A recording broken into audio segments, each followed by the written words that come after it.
Do Go On is performing some live podcasts at the 2026 Melbourne International Comedy Festival. Can you believe it, baby? You can come see us do 3 shows, 29th of March, 12th and 19th of April, 2:30 in the afternoon. What a gorgeous time to see some comedy. Sunday fun day, am I right? And is it true to say that the tickets are moving fast, Dave? That's right. We are over 50% for all of the shows, and more than 50% of season passes are gone now too. And that means you can see all 3 shows for a heavily discounted price. Oh, my God. But, feel free to buy 3 individually if you like. Whatever. Yeah. Hey, but also, why not see me and Saran Jayamana, friend of the show, doing our new material show at the Adelaide Fringe this year, 2026 or 2027? It's 2026. 2026, March the 3rd to the 9th at Rhino Room. And I'm also doing a Who Knew It with Matt Stewart live at the Rhino Room on Saturday, the March the 7th, And, Melbourne International Comedy Festival. Also at the Coopers Inn, me and Saran, April 7th to 19th. That means, I believe, you'll be able to at least do a double 1 time, maybe 2 times with Do Go On. Yeah. Twice. And why not do it twice? Oh, do it twice because it's so nice. Oh, mama. Double the fun. It's number 1. Anyway, go to dogoonpod.com for all the links to these shows.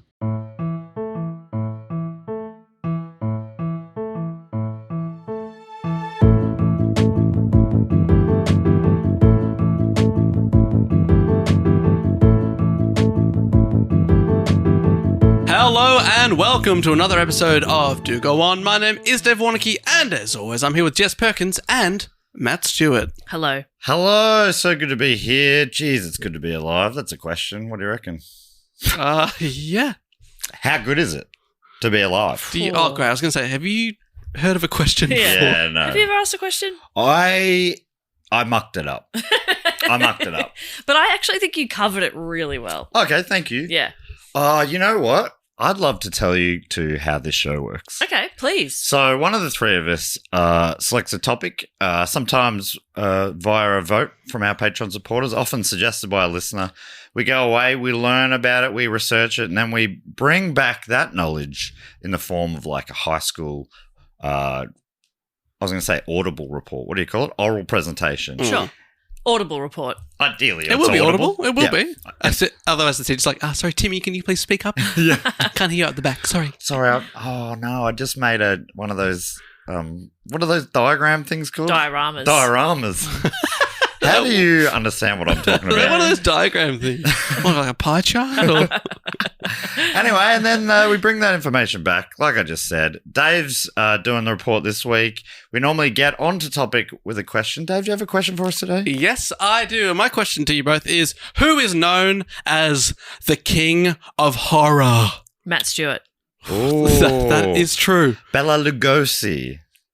Talked about him before. That's not a bad. That's not a bad. That's not a bad, as Bela Lugosi would say. Like John Waters? John something? What John about Carpenter? Stephen King? Yes, the King of Horror. It is Stephen King. Well done, Jess. Thank you so much. I haven't heard of him. This makes a lot of sense. Have you heard of the King of Stephen? I now understand why you made us watch Shawshank Redemption this week. That is correct. It's all making sense because we are talking about the work of Stephen King. Yeah, the Stephen of Horror. It's the other way. Though Spielberg sometimes likes to spook you as well. Sure. Stephen King, for our movie club this week that we put out on Patreon once a month, we get the Patreon supporters to vote on a movie. I put up 5 movies that are based on the work of Stephen King and the Shawshank Redemption one. So if you want to have a bit more Stephen King in your life, this week and this Sunday, the movie club will be... fucking hell, AJ. Fucking hell, AJ. Fucking hell, AJ. Come on, AJ. No. AJ, let's be serious. He'll put it in now. AJ, I demand you delete this. Yeah, AJ. Like Dave said, you piece of shit. Yeah, this is just for you now. You can put this at the end of the year thing where we really back you out a lot. Oh, don't be self-aware. Yeah, Dave. no, it's That's not. It's like when That's people go, not what that "Oh is. no, is that going to go in the blooper reel?" Yeah. It's like, ugh. No, When people go, you're going to write a bit of stand-up comedy about this? You're like, no, you're Absolutely really not. dull. You're so boring. You're so boring. And what you just said is so offensive. You just dropped a glass. It's not that funny.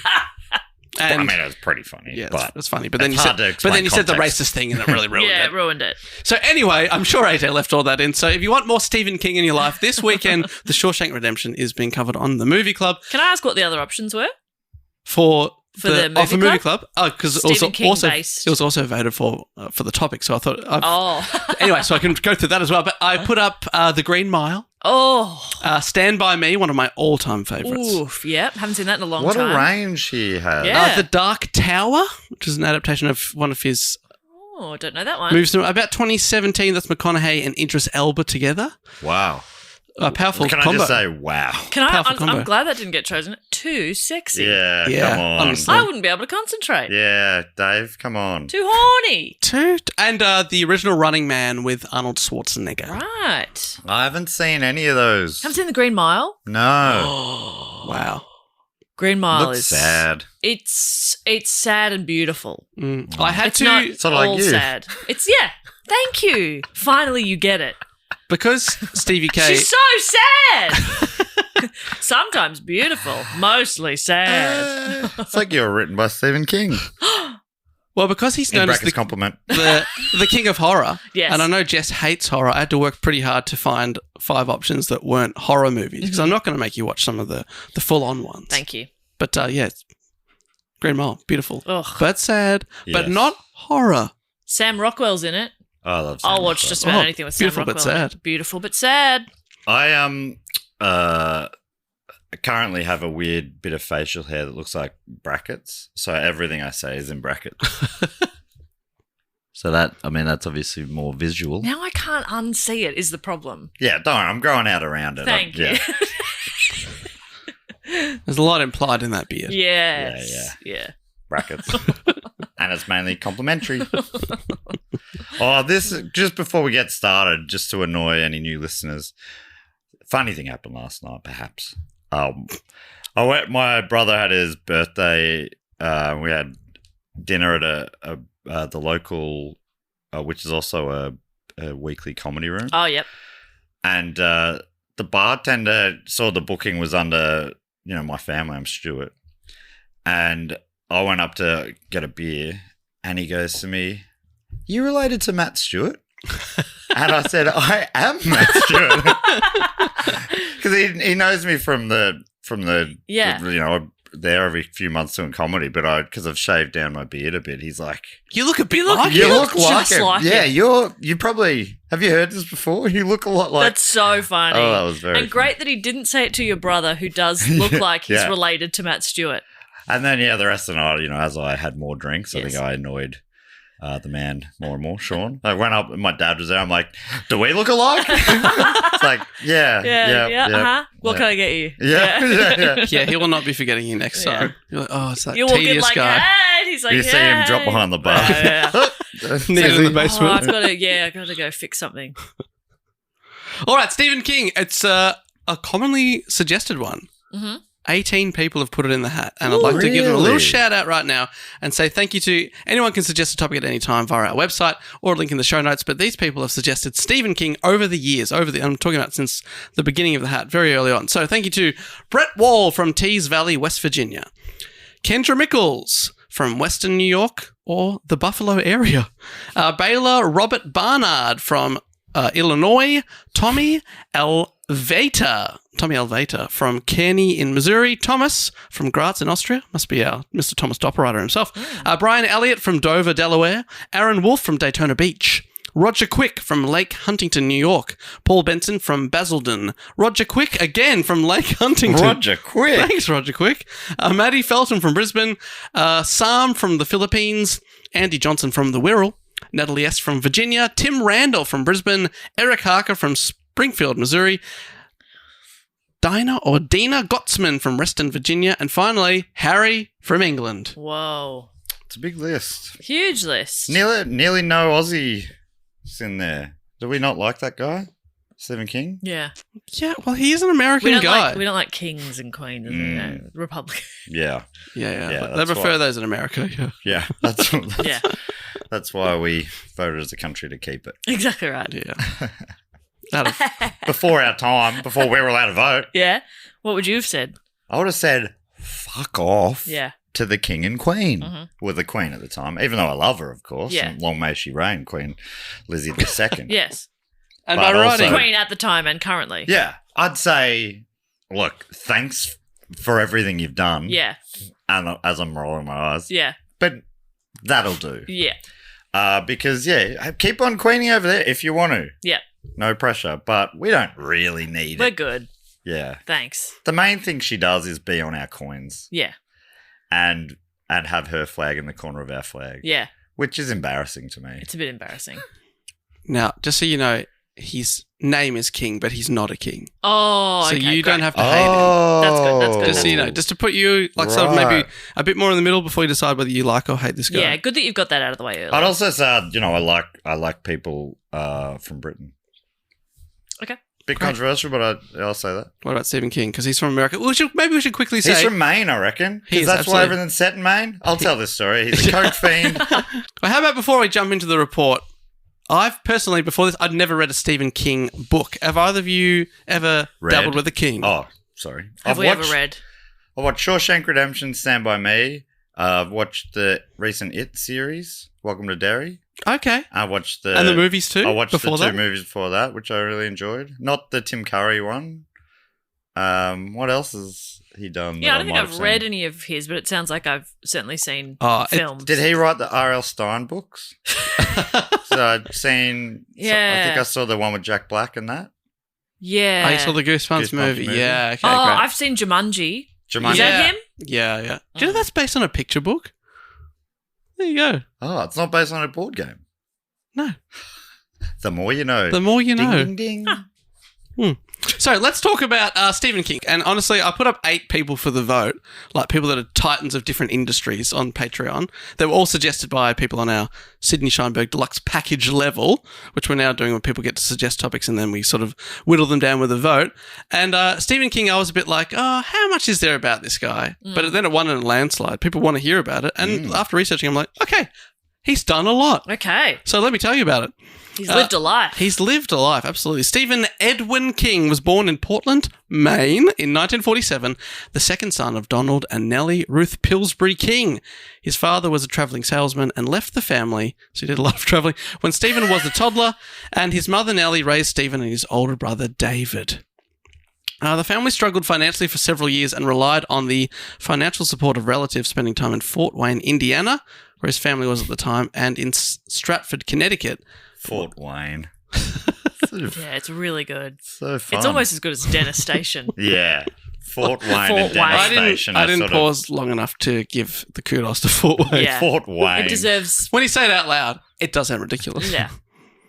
Dennis Station, Fort Wayne, Keith, Gary, Indiana. Yeah. These are all sort of spiritual siblings. And our spiritual homes. Yes. I'd live in I any feel of them. at home at any of those. Yeah. I feel at home in Fort Wayne.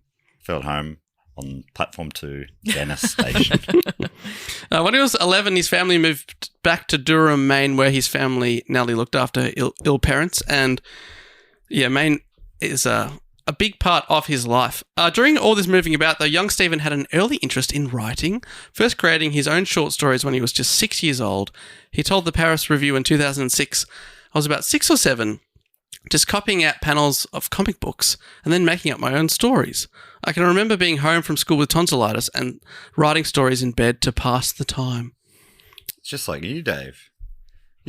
Could I have been Stephen King? You could have been if you stuck at it. That's the difference. But he pumps them out too, doesn't he? It's like kind of unbelievable. Right. And there was a movie that he released, was based on a book that came out like in the last few months where it's just like guys have to keep walking. It's like he'll just turn anything into a story. Yeah, which They're not allowed to stop walking. we'll find. Yeah, okay. It is so funny. I've got a few synopses of books, that ones I hadn't heard of, and it did really remind me of the Garth Marenghi character from Dark Place, who's a parody of horror writers, when he just like lists dozens of books he's written, like including Afterbirth, in which a mutated placenta attacks Bristol. Some of these really do make me think like that. It's very funny. Anyway, so he recalls when he was a kid showing his mother a story he copied out of a comic book. She responded, "I bet you could do better. Write one of your own." He recalls an immense feeling of possibility at that idea. He said, quote, "As if I had been ushered into a vast building filled with closed doors and had been given the key to open any I liked." I mean, if you're going to imagine it, just have the doors open. You know? Why are the doors closed? Why are there doors at all? Why can't they just be archways? You know? Yeah. What is it? Well, what's this famous imagination, mate? He's put locked doors on everything. Yeah. And I've put a security guard in front of each of them and doesn't like my shoes. but I've been given the secret code to sweet talk them. You're working really hard to get into these rooms. Like, you got to work for the good ones, like a mutated placenta attacking Bristol, for example. God, that is good. King's aunt Gert, love that, Aunt Gert, paid him a quarter for every story he produced. His surviving earliest work includes the fairy tale Jonathan and the Witches, spelt Johonathan, and Witches spelt Witchs. Ugh. Well, no, I think that's just old English. Yeah. He wrote a long time ago. Yeah. He wrote that at the age of 9. That's old New English. Yeah. And that later came out in a compendium of his work. I'm sure you'd be stoked Yeah, like to be paying money. smashing through the first few chapters like, okay, I can't make head nor tail of this. It's not a single correctly spelt word. It's like it was written by a 9-year-old or something. 9-year-old who can't spell. Showing signs of what was to come from this future horror king's imagination. Oh, that's good. He was a king, do you get it? He was a self-described fan of horror seeking out movies and radio shows that would scare him. He later said, Kyle and Jackie O. That's scary. I don't know how to There's change so much it. tension on between these two. He's such a prick.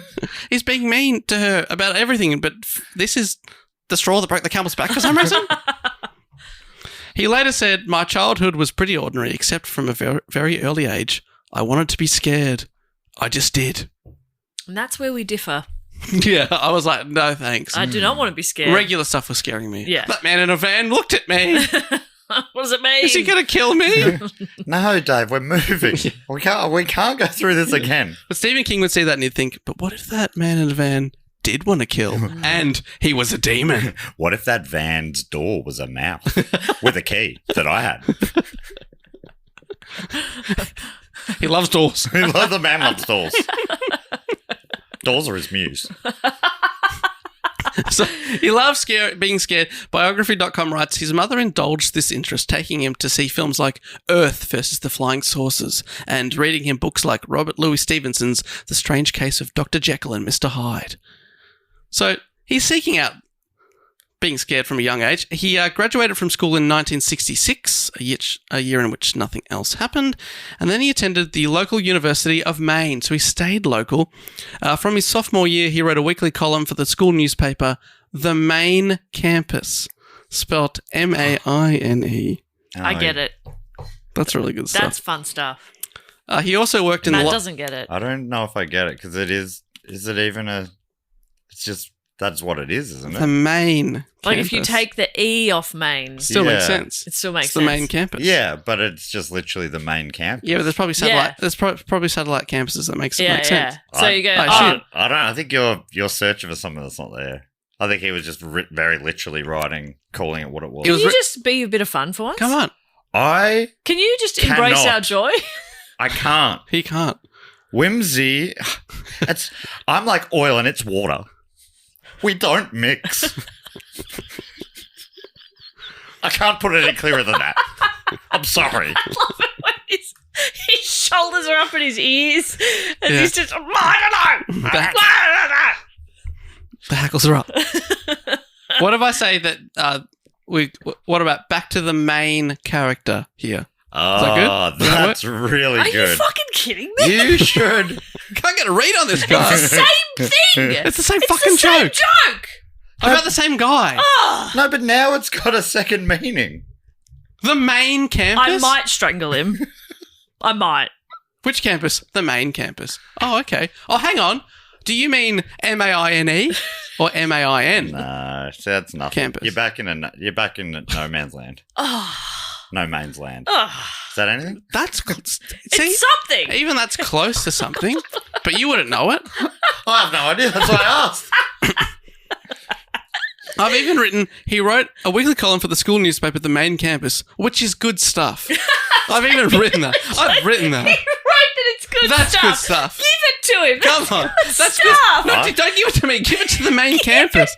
Give it to the the main editor of the campus. main campus. Come Who came up with on. that. Live. What happened to you? Choose life. You.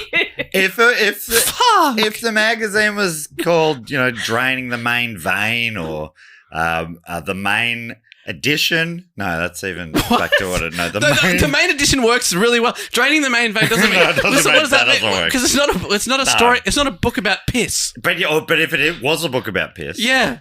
the main vein, right? It's just like an artery. It's like this is how we communicate through this. This is the main artery. And where is it published? On campus. The main campus. Yeah, that's what it is. Oh. That's like, at Monash University, you call it the Monash University newspaper. That's not clever. It's what it is. It's like that.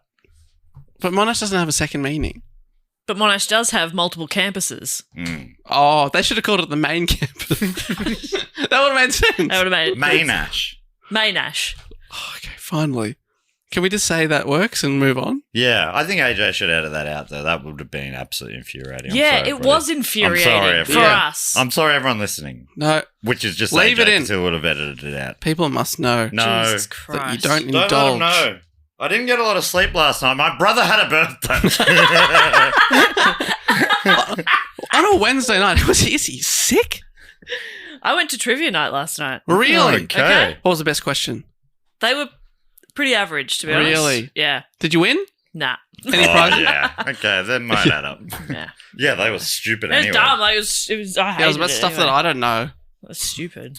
So Stephen King is the main character. He's the main man in this That's story. good. Thank you so much. He worked in the library also at campus and served in student government.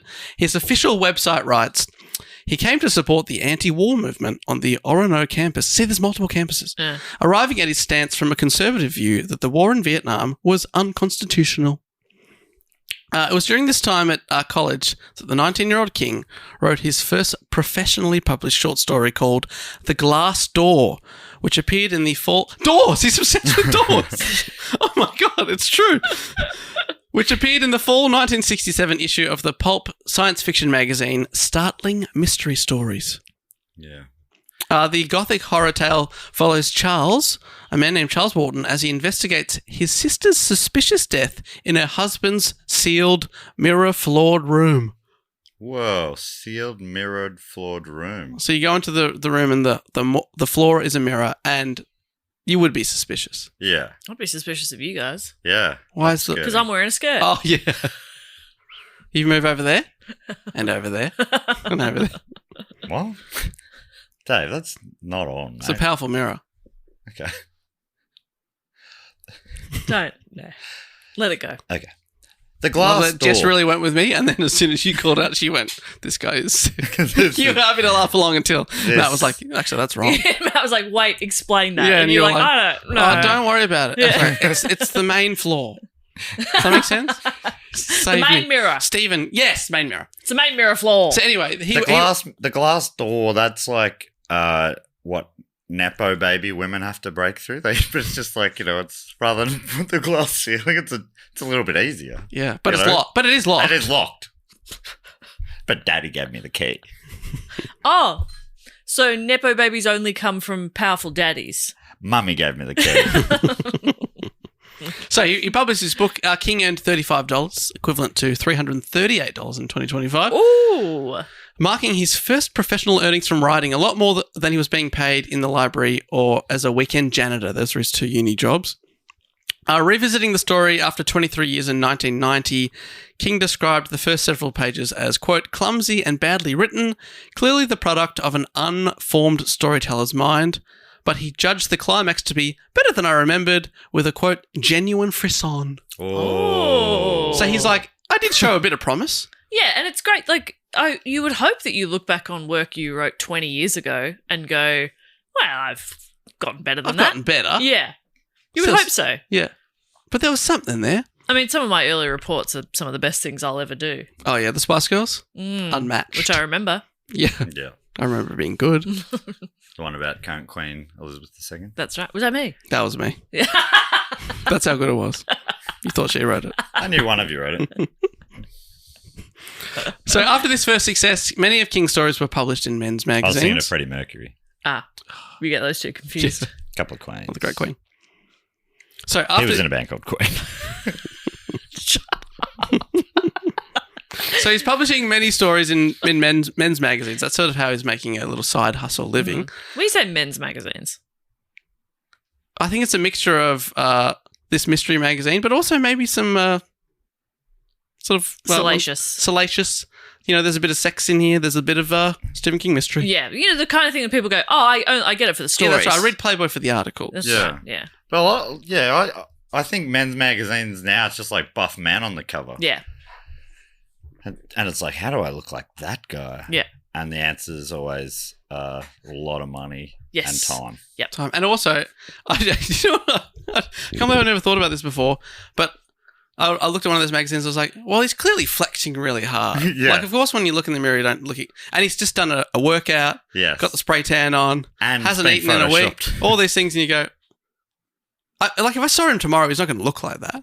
No, it'd be But I never had that close-ish. realization. I was like, these guys always look like this, but they don't. No. Anyway, Even I watched 35 years old, you've just had that realization. yeah. I watched Twins this week, and I had the same thought. There was this scene where Arnie had his top off in a shop, which is inappropriate, but he didn't know he grew up on an island. Sure.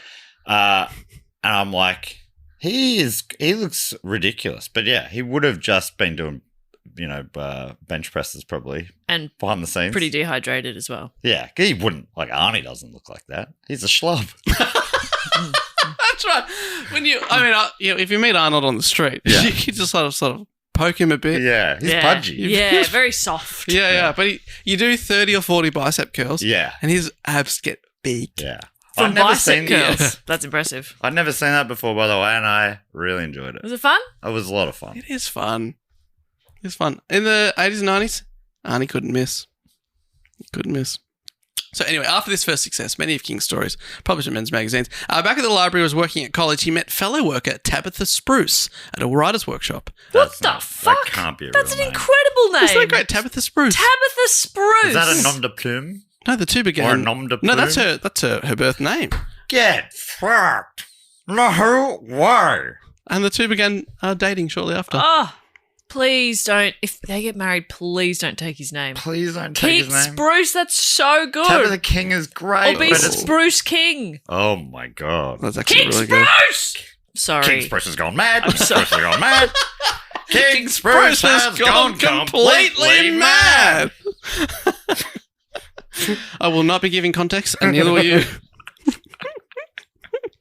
So they began dating. More on Tabitha in a bit. He graduated from university with a Bachelor of Arts in English and was qualified to be a teacher. He later paid tribute to one of his own influential teachers, Burton Hatlin, in his 2006 psychological horror romance novel, Liesy Story. And he sort of dedicated the book to this old teacher. And honestly, this paragraph did make me wonder how good either men are at writing, but this is what he wrote. Bert was the greatest English teacher I ever had. It was he who first showed me the way to the pool, which he called the language pool, the myth pool, where we all go down to drink. That was in 1968. I have trod the path that led there often in the years since, and I can think of no better place to spend one's days. The water is still sweet, and the fish still swim. What? And that guy taught him to write. Yeah. Oh. The language pool, the myth pool. And it turns out it's just a literal pool. Like, it's all... What a wild metaphor. they No, he showed me No, that's a pool. I didn't know where the school pool was. Yeah. He showed me. I did And that's where they have all the dictionaries I and did some thesauruses. laps. I do all my writing wet.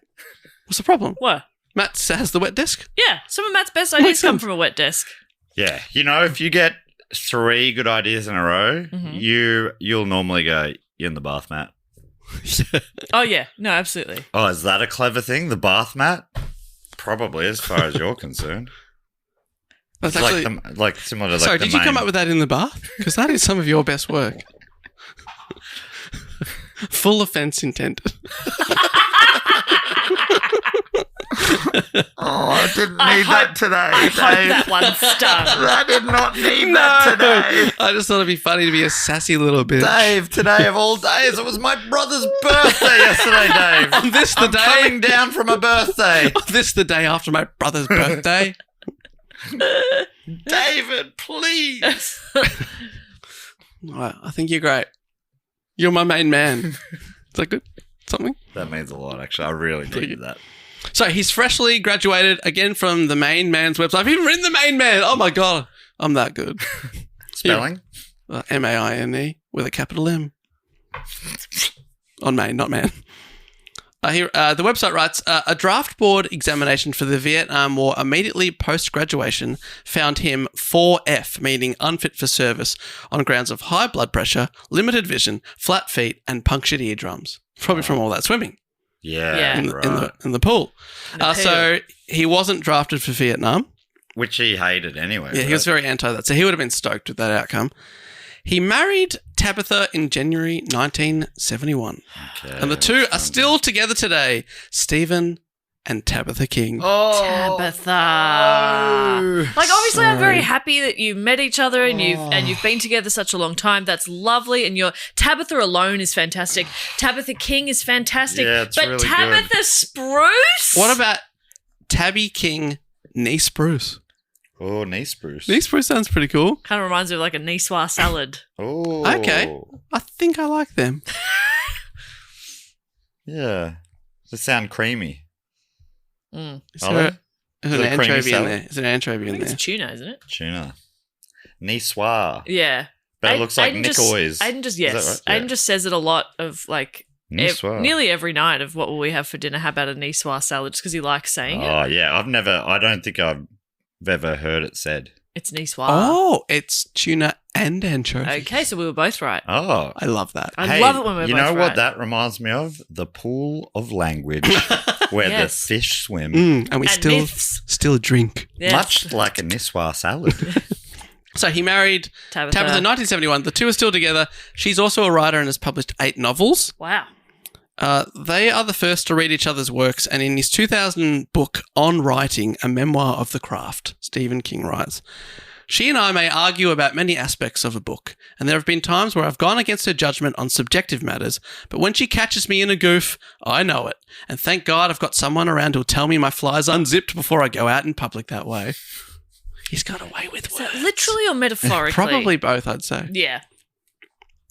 And He's down at the language pool swimming around with his chop out. Oh, no, So Stephen. embarrassing. Take Tabitha away. Yeah. Oh, no. When Tabitha's away, you really must stay in, Stephen. You can't be trusted outdoors. Little Stephen's out. Big Stephen should stay in. But leave little Stephen out? Leave little Stephen out. Hey, when you're at home, Stephen, you do what you do. That's right. Let him breathe. But close the door. I know you love doors. That's very good.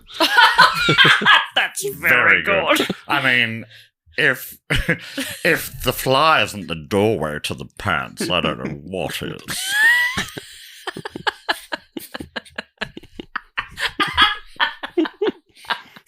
Maybe a bum flap? Oh.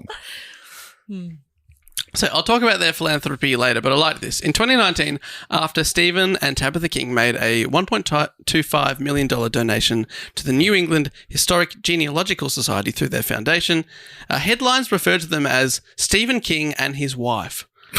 Stephen tweeted, "My wife is rightly pissed by these headlines." And then he quotes, "Stephen King and his wife donate $1.25 million. The gift was her original idea, and she has a name, Tabitha King.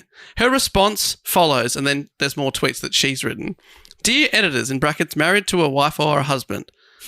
In a recent media coverage of a gift that my husband, in brackets, ironic usage, and I made to the New England Historical and Genealogical Society, we became Stephen King and his wife. Wife is a relationship or status. It is not an identity. You could have made other choices," she continued. "You could have referred to me as of Stephen, or his old lady, or his ball and chain." I like So, that. yeah, I like that a I think she lot. sounds awesome. Yeah. The couple have 3 children, Naomi, who is a minister for the Unitarian Universalist Church, which I looked briefly into, and they seem to embrace all belief systems, and they try and bring it together in a church where you can be into your own sort of practices. And Owen King, who is also a writer, as is his brother, Joseph King, who could have been Joe Joe King, King. but chose to write under the name Joe Hill. Ah. But apparently he's also very successful in the horror genre, Cool. Joe Hill. But it would have been better if it was Joe King, in my opinion. I agree. He didn't want everyone to know he was a Nepo. He would have said, I'm going to go out on my own. Dad, can you give me the email address to your publisher? Why'd he go hill and not spruce? Oh, Joe my Spruce. God. You had access to spruce? A legitimate claim to spruce? Oh, wow. Yeah, you are joking. We got him. Let it be known, neither of us put our hands up to high five him. You didn't even look like you thought about Nah. I put my hand down. I didn't even flinch. I did. I flinched away so you couldn't reach. it. I thought that was actually really good what I just did. It was fine. So that's the family. Yep. Anyway, they're years away. In 1971, the recently married king may have been rich in love, but in cash, he was very poor. Again from StephenKing.com. As Stephen was unable to find placement as a teacher immediately, the Kings lived on his earnings as a labourer at an industrial laundry and her, as in Tabitha Spruce's student loan and savings, with an occasional boost from a short story sale to a men's magazine. But money was pretty tight, and neither of them sort of are working their what they wanted to be their careers yet. Mm-hmm. Later on in the early 70s, he started teaching high school English classes. That was fine. Do you reckon? Bit Sean Connery?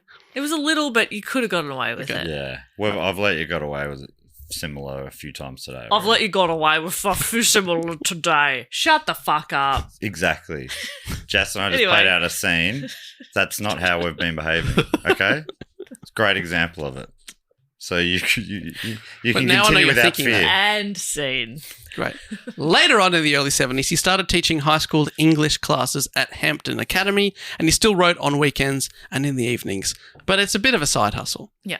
Everything changed for the Kings in 1974 when Stephen published his first novel. According to Britannica, after drafting 3 pages of the novel, King had second thoughts about his idea and threw the pages away. His wife, Tabitha, however, rescued the pages from the trash, read them, and encouraged him to keep going. That novel was Carrie. Wow. You heard of Carrie? Oh. Yes, I've heard of Carrie. That's So the I first haven't novel. seen it, but she's like stitched together or something. No. Does it looks like she's sort of got stitches everywhere, or is it veins? I don't. Let me read you the plot. Does this? Don't worry about it. I'm not sure that he's stitching here. No. To be honest, You might be thinking of something else. he's definitely probably covered that. Yeah. Almost certainly covered a stitched together woman. Yeah. I'm thinking Or- of something. or a I'm thinking woman- of Coraline. Yeah. Yes, Woman. you are. And this one's called... Carrie. Okay, so, it's 2 letters in common. That's so true. Thank you. So this is the plot synopsis of Carrie is set in the town of Chamberlain, Maine. The plot revolves around Carrie White, a friendless high school girl from an abusive religious household who has telekinetic powers.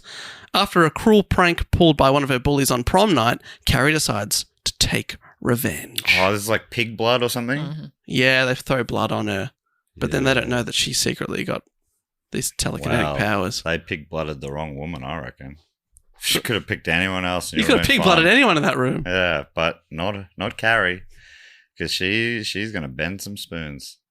And then you'll be sorry. Yeah. Your favourite spoons. Yeah, try eating ice cream now. Yeah, good it's luck. really I've hard. only Yeah. got a knife. Oh, no, it's bent now too. I've got a bent. Actually, that's a bit easy to eat ice cream with, honestly. A bent knife. Oh, no, she straightened it again. I shouldn't have spoken. Why am I saying this out loud? I just wanted to eat ice cream at prom. Tabitha had rescued the pages from the bin, and in his 2000 non-fiction book on writing, he recalled, "She wanted me to go on with it," she said. "She wanted to know what the rest of the story was. I told her I didn't know jack shit about high school girls. She said she'd help me with that part. She was smiling in that severely cute way of hers. 'You've got something here,' she said. 'I really think you do.'" Oh, That's so sweet. Severely cute Yeah. is how I would love to And she's be like, described. She's so Can't hardly severely look at cute. her. Oh my god, she's so cute. You've got something here. Like in a cute way as she's describing this woman with Yeah. telekinetic powers that's about to go on a killing spree. There's something to this. Keep going. I really think this is good. Mm. He finished it, and quote from King again. "The manuscript of Carrie went off to the publisher Doubleday, where I had a friend named William Thompson. I pretty much forgot about it and moved on with my life. Teaching school, raising kids, loving my wife, getting drunk on Friday afternoons, and writing stories." Isn't that cute? Living Yeah. the life. But he learned in the spring of 1973 that Doubleday & Co., the publisher, had accepted the novel Carrie for publication in hardback, and he secured a moderately high advance, particularly for a debut unknown writer, of about $2,500, which is almost $20,000 today. And that's US dollars. It's a fair bit, but not enough to change his entire life. But he's still teaching. certainly going to Yeah. help relieve from some pressure from Absolutely. the Probably family. paid off his house. Yeah. Yeah, then. back then. Yeah. But so $2,500 is worth $20,000 today. Keep that conversion in mind when I tell you this next bit. Again from King himself. We spent the advance on a new car. There you go. And I signed a teaching contract for the 1973-74 academic year. Carrie had fallen off my radar screen almost completely. Then one Sunday, I got a call from Bill Thompson at Doubleday. Bill Thompson asked, "Are you sitting down?" "No," I said. "Our phone hung on the kitchen wall." "Do I need to?" "You might," he said. "The paperback rights to Carrie just went to Signet Books for $400,000. Wait, so he got 2,000, $500, and that was equivalent of 20 grand. 20 grand. That's good money. And now 400. his mate's like, we just sold it for $400,000 on his first book. How much does he get? What? He'd get a chunk of it, I guess. King continued, "I was completely speechless. Bill asked if I was still there, kind of laughing as he said it. He knew I was." When the conversation was over, I tried to call Tabby at her mother's. Her younger sister, Marcella, said Tab had already left. I walked back and forth through the apartment, shaking all over. At last, I pulled on my shoes and walked downtown. The only store that was open on Bangor's Main Street was Laverdier's drugstore.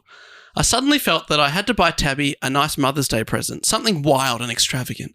I tried, but here's one of life's true facts. There's nothing really wild and extravagant for sale at Laverdier's. I did the best I could. I got her a hairdryer. Ooh. That's so So fun.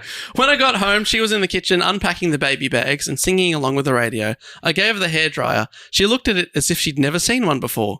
"What's this for?" she asked. I took her by the shoulders. I told her about the paperback sale. She didn't appear to understand. I told her again. Tabby looked over my shoulder at our shitty little 4-room apartment just as I had and began to cry. Wow. So she's like, "Are you losing your Yeah, mind? yeah. mate? What are you What's the hairdryer What's this hairdryer for? for? And what are you talking about? Was it even Mother's Day? I don't know. I tried to sort of date it a little bit. I wasn't sure. So He's funny. like, I gotta get her a Mother's Day present. It's a he Mother's Day. lost it for a bit there. Oh, no. He's panicking. We've just got $400,000. He's a He's Here's a hairdryer. hairdryer. I'm rich. What do rich people do? Presents? Mother's Day. Mother's Day present. That's amazing. King, he was 26 years old at the time, so he's pretty young. He got the payout. He got half of it, $200,000, which is equal to $1.3 million today. Whoa. And needless to say, Stephen was able to immediately quit his teaching and focus full-time on writing. That's his first book. Wow. And yeah, they're living in a little apartment. They're Yeah.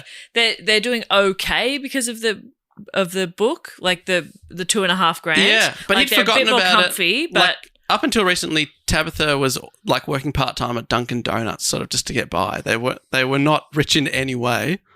wow. And yeah, they're looking around the apartment like, well, we can fuck this place Yeah. off. We can buy something real good. Yeah. Like you're saying, like real estate costs a lot less than Yeah. so $1.3 million. Wow. Wow.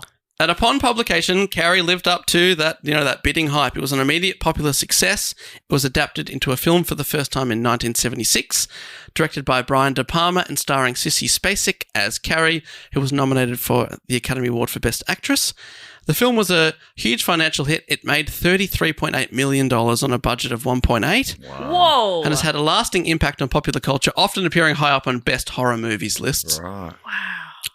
In a 1970s TV interview about Carrie, King, she's suddenly like on talk shows because Yeah. that's how popular it is. He's wearing this fantastic blue 70s suit. He's asked, "Why do we have this rage for horror and killing and psychopaths in movies and books these days?" And King said, "Well, I think there are about 12 different reasons. But the first 10 is people think horror is fun. And the other 2, I think people are scared. And I think that horror movies are always much bigger business when people feel frightened, when people feel concerned about their lives, and they see this is not only some way to get rid of fear, but a way to outlet aggression as well." So I just thought that was an interesting answer. Yeah. I've Googled him because I think I was picturing someone else. He's got a very distinct look. Yeah, he does. So he much like our main man Matt Stewart, does experiment with facial hair. Oh, does he? Yeah, on his website, he even writes that he's got a schedule. When the baseball season finishes, he starts growing his beard again, and when it starts, because he's a big baseball nut. When it Yeah, starts right. again, he shaves it off. He's fairly clean shaven in every photo on Yeah, that's all right. Google. If you write Stephen King 70s, there's some Yeah, okay. pretty. I think you know who I was picturing? And I know they weren't the same person. This is just who I was picturing. Who's the writer of Game of Thrones? George R. Martin. That's who I'm picturing. Okay, and I'm yes. like, I know that's not him, but that's so I just needed a pic. Yeah, I can see the facial hair. Yeah, He looks good with a beard. Yeah, he grows a great beard. Oh, and Thick one. huge monobrow too. Fantastic. yeah. Awesome, thank you. I didn't mean to interrupt. I just needed to correct the visual because I knew I was wrong, but I couldn't get it out of my head. If people at home want to look up what he looks like, if you haven't already seen, he kind of, now I got to look up Tabitha. You know who could play him in a movie? And I'd be so stoked if this happened. Yeah, Alan Ruck. Oh yeah, Rock could play. I think Alan Ruck could pull off that movie. good one. Definitely. Particularly the sort of modern day, like maybe looking back on his life, flashback to a young Stephen. So now you're looking up Tabitha? Yeah, Yeah. she looks adorable. Yes, they look so adorable together in all the photos I've seen.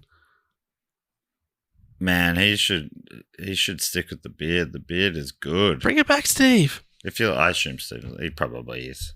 Having a little break now between writing a book. He's just finished a book this morning. He's going to write another one this afternoon. He's giving himself a couple of hours off as a little treat.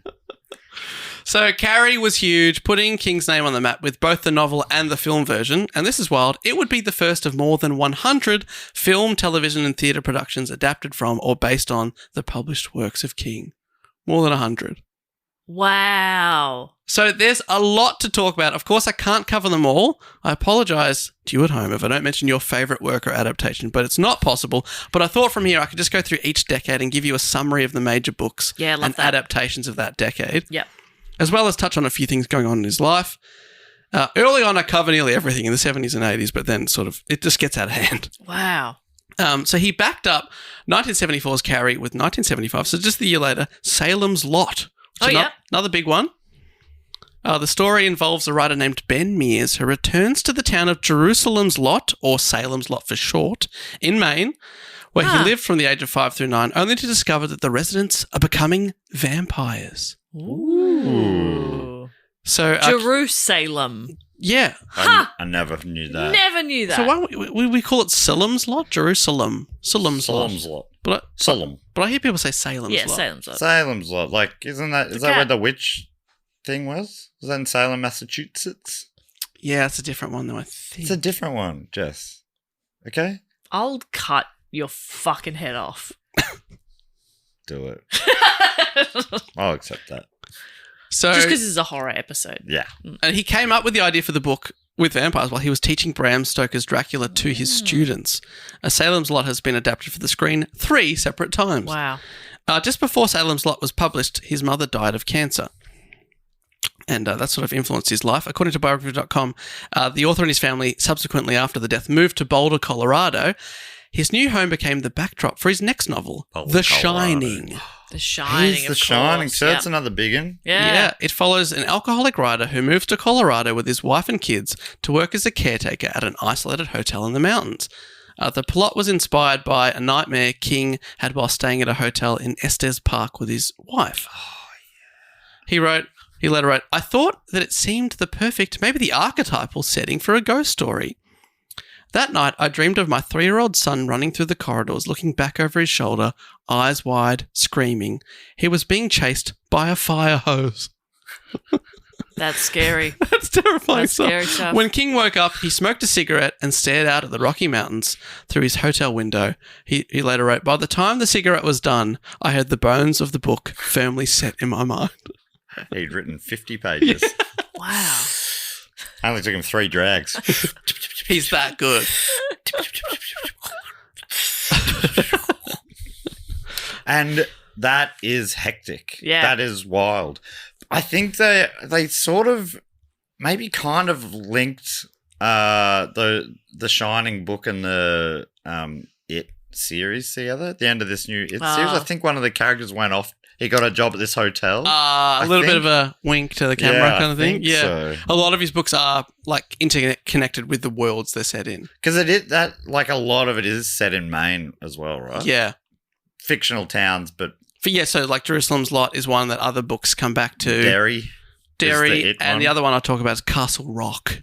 Oh, that's like Castle Rock Pictures. Which is based on Is that right? That's Yeah, his because Rob thing? Reiner, that's Rob Reiner's company, Oh. and he's directed a bunch of Stephen King adaptations. Yeah, right. There you go. I didn't realise that. And I'll talk about this later. And Castle Rock is based on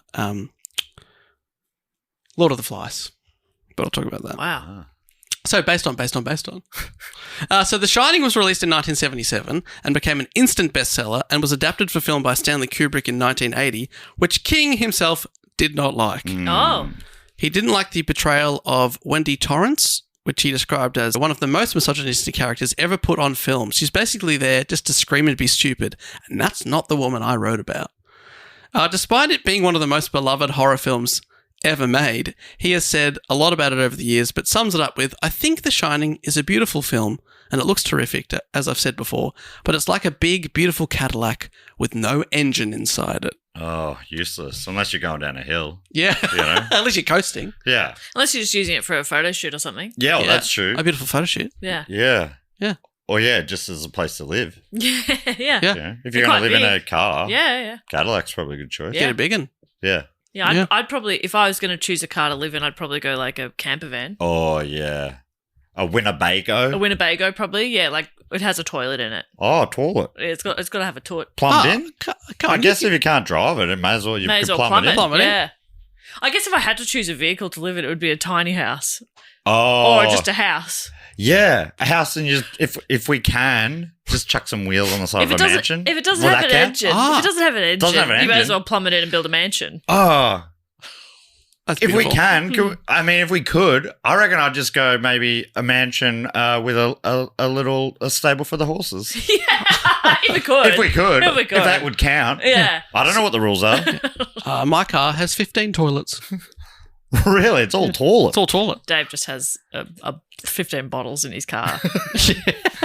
I'll cycle through them. Yeah. Some of them with bigger nozzles than the others. Not necessary. It creates a seal. Yeah, I like a challenge. So on David And he Letterman, threads the eye of a needle. on David Letterman in 1980, King compared the process of selling a book to a movie studio to sending a child off to school hoping it would do well. Right. See, often, he gives it to the director gives it to the movie studio. Is like he's no longer involved. Yeah. He'll see it at the movies with everyone else and hope that he likes it. That was up until The Shining, or is that still how he feels? No, that's still how he feels. I Right. think, yeah. I thought maybe after The Shining, he's like, from now on, there's going to be a clause that I have final say or Yeah, I'd something. love to be involved. But No. he's still chill.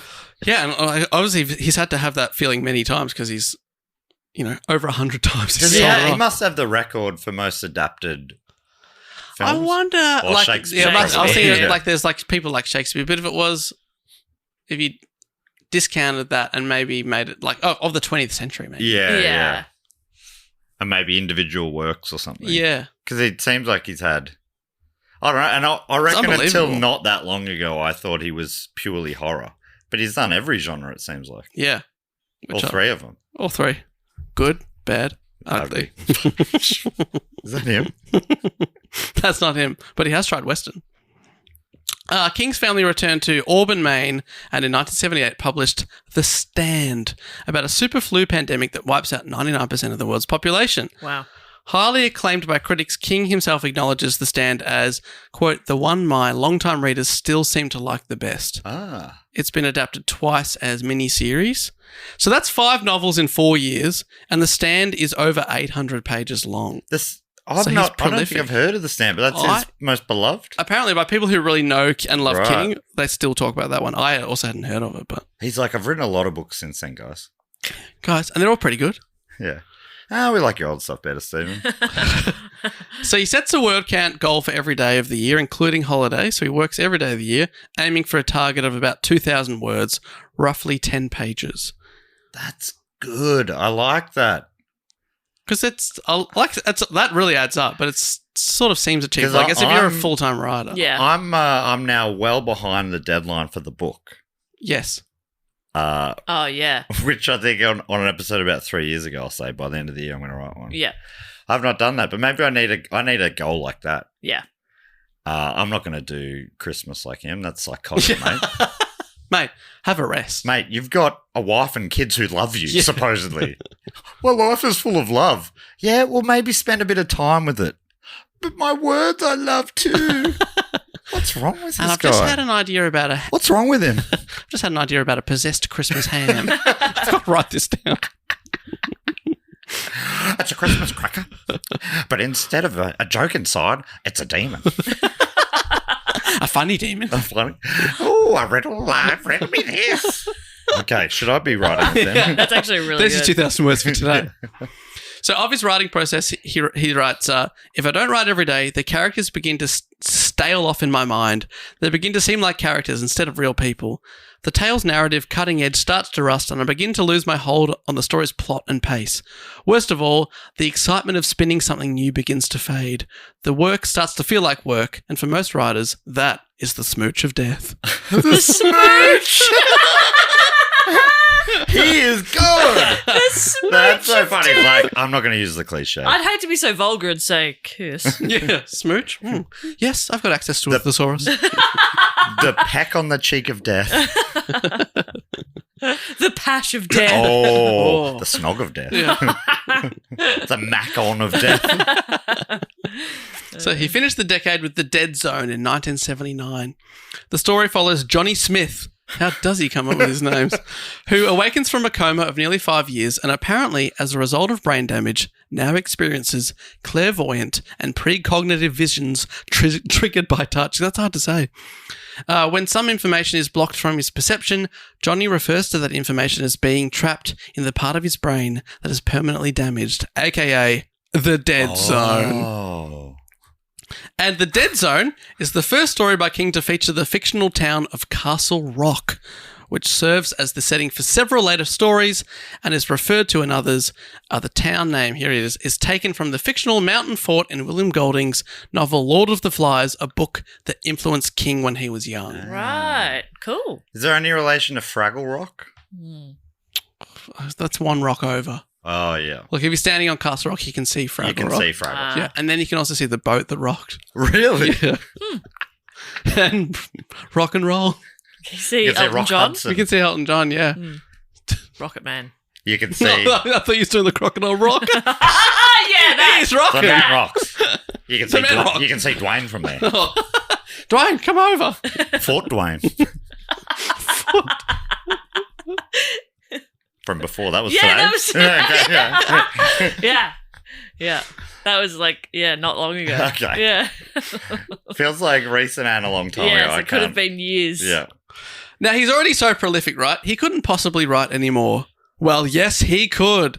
The problem was there was a publishing convention of the time that limited authors to one book per year to avoid oversaturation. That was like the golden rule. You don't put out a So second he's one. just banking them. So- Yeah, he's like, easy. I'm writing Like, 3 a year, yeah. so I'm good for the Put him next in the vault. decade. Yeah. No, Yeah, he- so if I ever do want to have a little holiday, which I don't. I don't. God, I could no. have one. So he'll be releasing books 100 years after he Yeah. dies. He should have done that. Honestly, that would have been way better. But instead, in 1977, he convinced his publisher, Signet Books, to print more novels just under a pseudonym. Oh. He created Richard Bachman.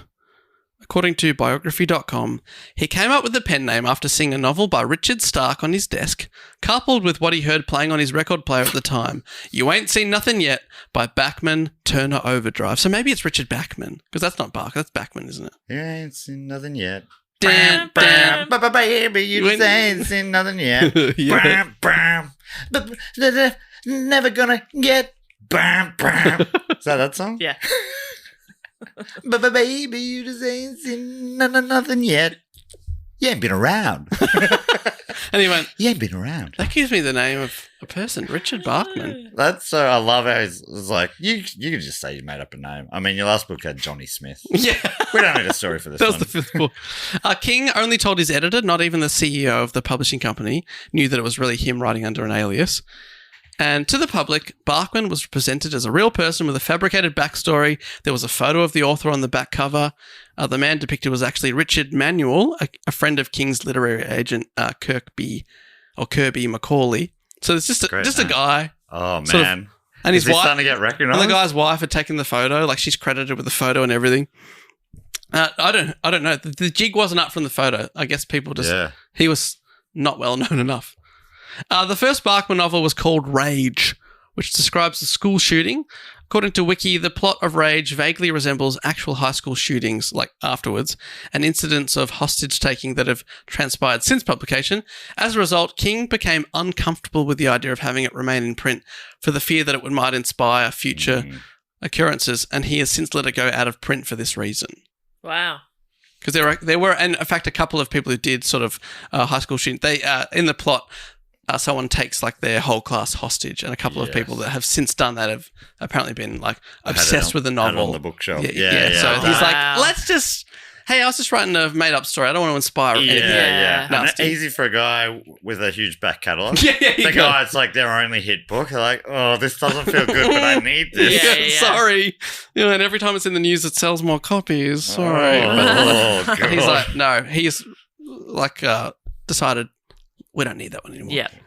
But the publication of Rage was followed by Richard Bachman's more books, The Long Walk in 1979. That's the new The movie. movie. Also, Road Work in 1981 and in 1982, The Running Man. And both The Long Walk and The Running Man were adapted as films in 2025. Oh, wow. Right. And they're now being re-released on, like, obviously... Was he found out, or did he eventually go, or me as well? Give him a bump. He was hoping that he would put them out and that they'd be judged on their own merits. Yeah. A bit of like, let's see if it's just my name selling Just these like books. Joe Hill. Joe Hill. That's right.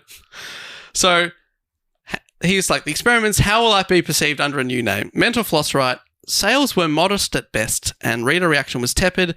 King recalled getting 50 or 60 fan letters a week for himself, and perhaps 2 a month for Bachman. Which is, I think, would still be nice. That would be nice. That'd be, to a month would be, I think that could be nice. Honestly, 50 or 60 a week is too many. That's too many. That's overwhelming. Like a few a month, I think that could be nice. That's better. I've actually got this shirt in it. Well, I don't know if it's a fan letter, but a listener letter. Jim Bates from You don't Second think Harbour. that counts as a fan mail? I don't know. I reckon it counts as someone who's concerned about what you're wearing. Hey, mate. Yeah. Seen a lot of the same shirts come up. Do you want a new one? Yeah. Which is interesting because he sent 3 different versions of the shirt. It's a great shirt. Sackett's Harbour. Big fan. New York. Is it New York? Yeah, New York. Beautiful. Yeah, maybe, I don't know how far from Buffalo country, like one of the suggesters. Oh, maybe. Maybe, who knows? It's not, but it's, it's in the same state. Is That's that what you we need. requesting that listener to send you something from Buffalo? I don't know. You're going to get inundated with T-shirts now. I don't know. No. As a man with you have honestly the largest collection of T-shirts of anyone I know. Yeah, my drawers are bulging. Yeah, you need more. Is it a one in, one out I don't situation? mean drawers like Americans say drawers. He loves his shirts. Even though that is also true. That is undeniably true. So he wrote under the name Bachman until 1985 when a bookstore worker, writer and fanzine publisher Steve Brown, little nosy Steve Brown, noticed the similarities between the writing of King and Bachman's new book, which was called Thinner. After some additional investigation, Brown located publishers' records at the Library of Congress, which included a document naming King as the author of one of Bachman's novels. Oh. They hadn't been quite careful enough in the back end. Wow. Brown then wrote a letter to King's agent sharing his discovery and asking how they'd like to proceed, which sounds like blackmail. Yeah, it is. He's not doing anything wrong. No, nothing wrong with it. Yeah, you're allowed to have a nom de plume. You're allowed to do Yeah. it. So it's so funny to be like, so I figured you out. Yeah. How would you like to proceed? Well, I'd probably just keep doing what I'm doing. Yeah. Yeah. Is this guy a journalist? He's like, I'll probably publish a. No, he works at a article. bookshop. Bookshop, and it's just like a super fan of the genre. Yeah. All right. I'd say I'd like to proceed by telling you to fuck off, nerd. Well, Take a hike, pal. according to, they're like, maybe I could buy you a Sega Mega Drive and we'll call it even. Yeah. nerd. Yeah. How'd you like to proceed? Yeah, but he's like, I'm not blackmailing. If that's how you interpret it, though, I'm listening. Yeah. Well, according to Mental Floss again, whilst working at Olson's bookstore in Washington, D.C. in the spring of 1985, he heard his name come over the store intercom. There was a call waiting for him. When Brown picked up the telephone, he heard a voice ask, "Steve Brown? This is Steve King. Okay, you know I'm Bachman. I know I'm Bachman. What are we going to do about it? Let's talk." Oh, that would have been a bit of a thrill if he was a fan. Yeah, he's a big fan. In the end, King offered Brown an exclusive interview to out him as Barkman, and Thinner, the book, now with a credit that read Stephen King writing as Richard Barkman, the novel sold 3 million copies. Because he would have also been like, I mean, I was hoping that my work would just speak for itself, and it hasn't. Yeah, but I'd like people to know. This could be a win-win. Yeah. And the previous books were packaged up in a volume titled The Barkman Books. The Barkman Years. Now with Stephen King's name on the cover. And they also sold way better. Yeah. Again, from Mental Floss, however, film producers had already optioned The Running Man.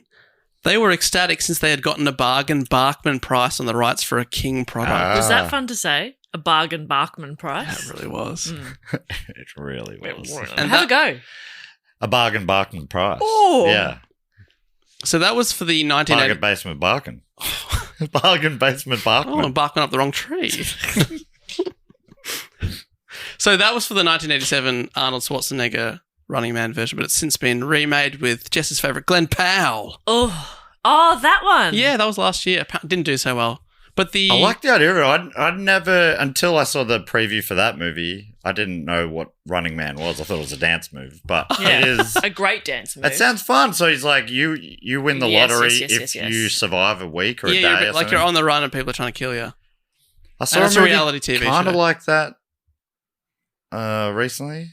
Maybe with your mate. What's your mate's name? Who's from New Girl?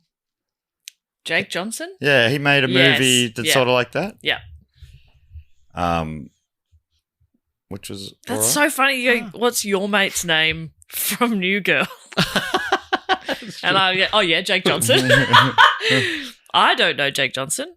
Oh, you don't know him, but you know him. Self-Reliance is the name of that one. Right. Is that his King as well? Honestly, it could be. And I just wouldn't have known. Yeah. Yeah, let's just say yeah. So he was a bit disappointed about the reveal of Barkman being him. But he was flying too close to the sun. In Thinner, one of the characters muses, quote, "You were starting to sound like a Stephen King novel for a while there." Like, he put that in. Oh, wow. Hoping he was still trying to get away with it at that point. He quickly killed off Barkman, saying the author had died of, quote, "cancer of the pseudonym." Fucking hell. It's getting harder and harder to support you here, Stephen. But in 1996, he published The Regulators as, quote, "a posthumous Barkman novel," saying a manuscript had been discovered in an attic somewhere. He's having he's a having great fun. amount of fun He's here. having fun. He is really enjoying. I think he loves his work. Dave, He can you loves it. workshop cancer of the pseudonym, though? I think I see where he was going, but I think Dave could do a better job of that. I reckon, firstly, I'm taking cancer out. Yeah. Okay. Pseudonymitis or something like that? Oh, that's Like an pretty inflammation good. of the pseudonym? I don't know, suffered from a stroke of genius. Sort of like I think Dave just did. giving himself a little bit of a pat on the back. Dave. Because here's the thing. Let me walk you through what just happened then. You sort of looked off to the side. Yeah. There was a long pause. I thought, Dave, we've got him. Like, we've backed him into a corner and he can't get You out. can't do We this. backmaned him into a We've corner. backmaned him into a corner. But no. Because And- first I thought heart attack. Nothing there apart from fart attack. That's nothing. That's not nothing. That's That's all. everything. That's more than cancer of the If I pseudonym. said he died of a fart attack, That would have been, honestly, that would have been amazing. you would have been like, "That's fucking terrible. Yeah, we would've. It's so bad, it's good." Yeah. But, stroke of genius, that's at least something. Heart attack really got you there. So that's the 70s. Amongst all of this, King began teaching creative writing at the University of Maine. The courses he taught on horror provided the basis for his first non-fiction book, Dance Macabre. So he's teaching and still churning out like 8 books a year. Yeah, it's unbelievable. Wow. The work ethic is pretty amazing. And where's he teaching? He's teaching at a uni now? Yeah, at the University of Maine. So he's still So he's got local place. patches Yeah. on the arms. Yeah, and, tweed. and people are going, we want this course because he's... Yeah, because I you'd be imagine like... he'd be very in demand. Because Yeah. often, the lecturer gets up there like, "Well, what have you done?" It's like, "Well, I've actually sold like 10 best-selling books. I know what I'm doing." Yeah. Do you know if any of his pupils have gone on to... I Great don't things. know, but let's say Yes. yes. Yeah, let's assume yes. Yeah. Ever heard of... Derek Rucker Mm. from Hootie and the Blowfish. Yes. Exactly. And that's a wordsmith if I've ever heard one. No idea what he's saying, but I assume it's good. Yeah, it's really I good. assume it's great. It's And poignant. a name like Hootie and the Blowfish, God, that's a good song. Yeah. You don't That just is a- come up with that. Yeah. That's crafted.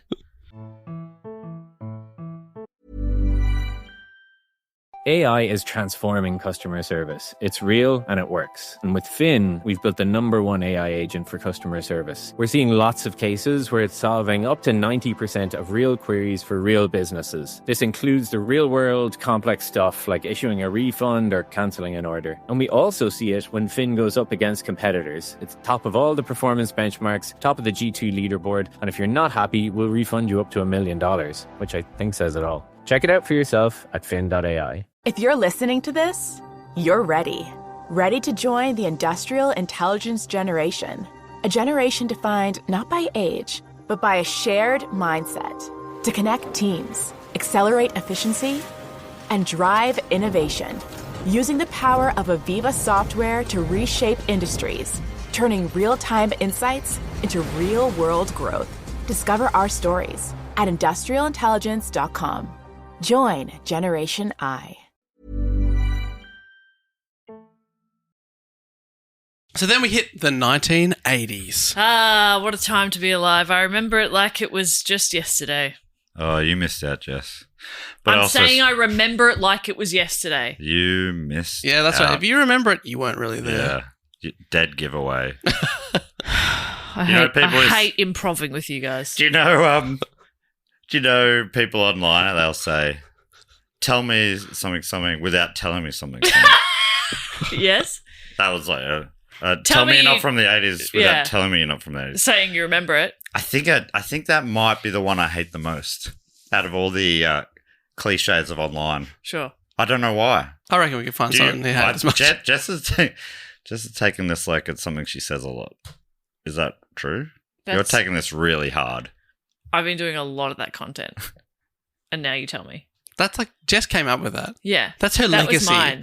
But anyway, let's go back to Stephen King in the 80s. Great.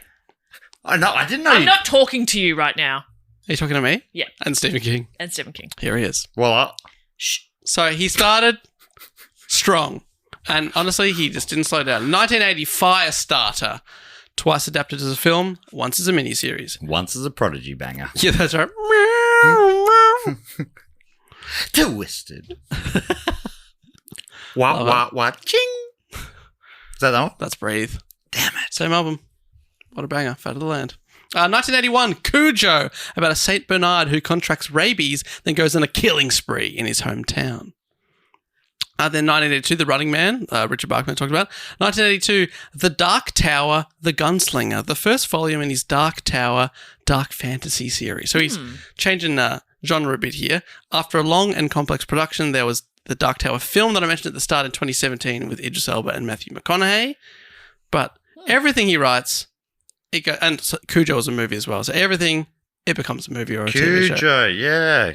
Cujo, like, that was sort of like a joke almost, you know, like a pop culture reference. People are like, oh, sit down Cujo if a dog was barking too much. Am I making that up? I guess if you're... Tell me from the 1980s without telling me from the 1980s. Right there.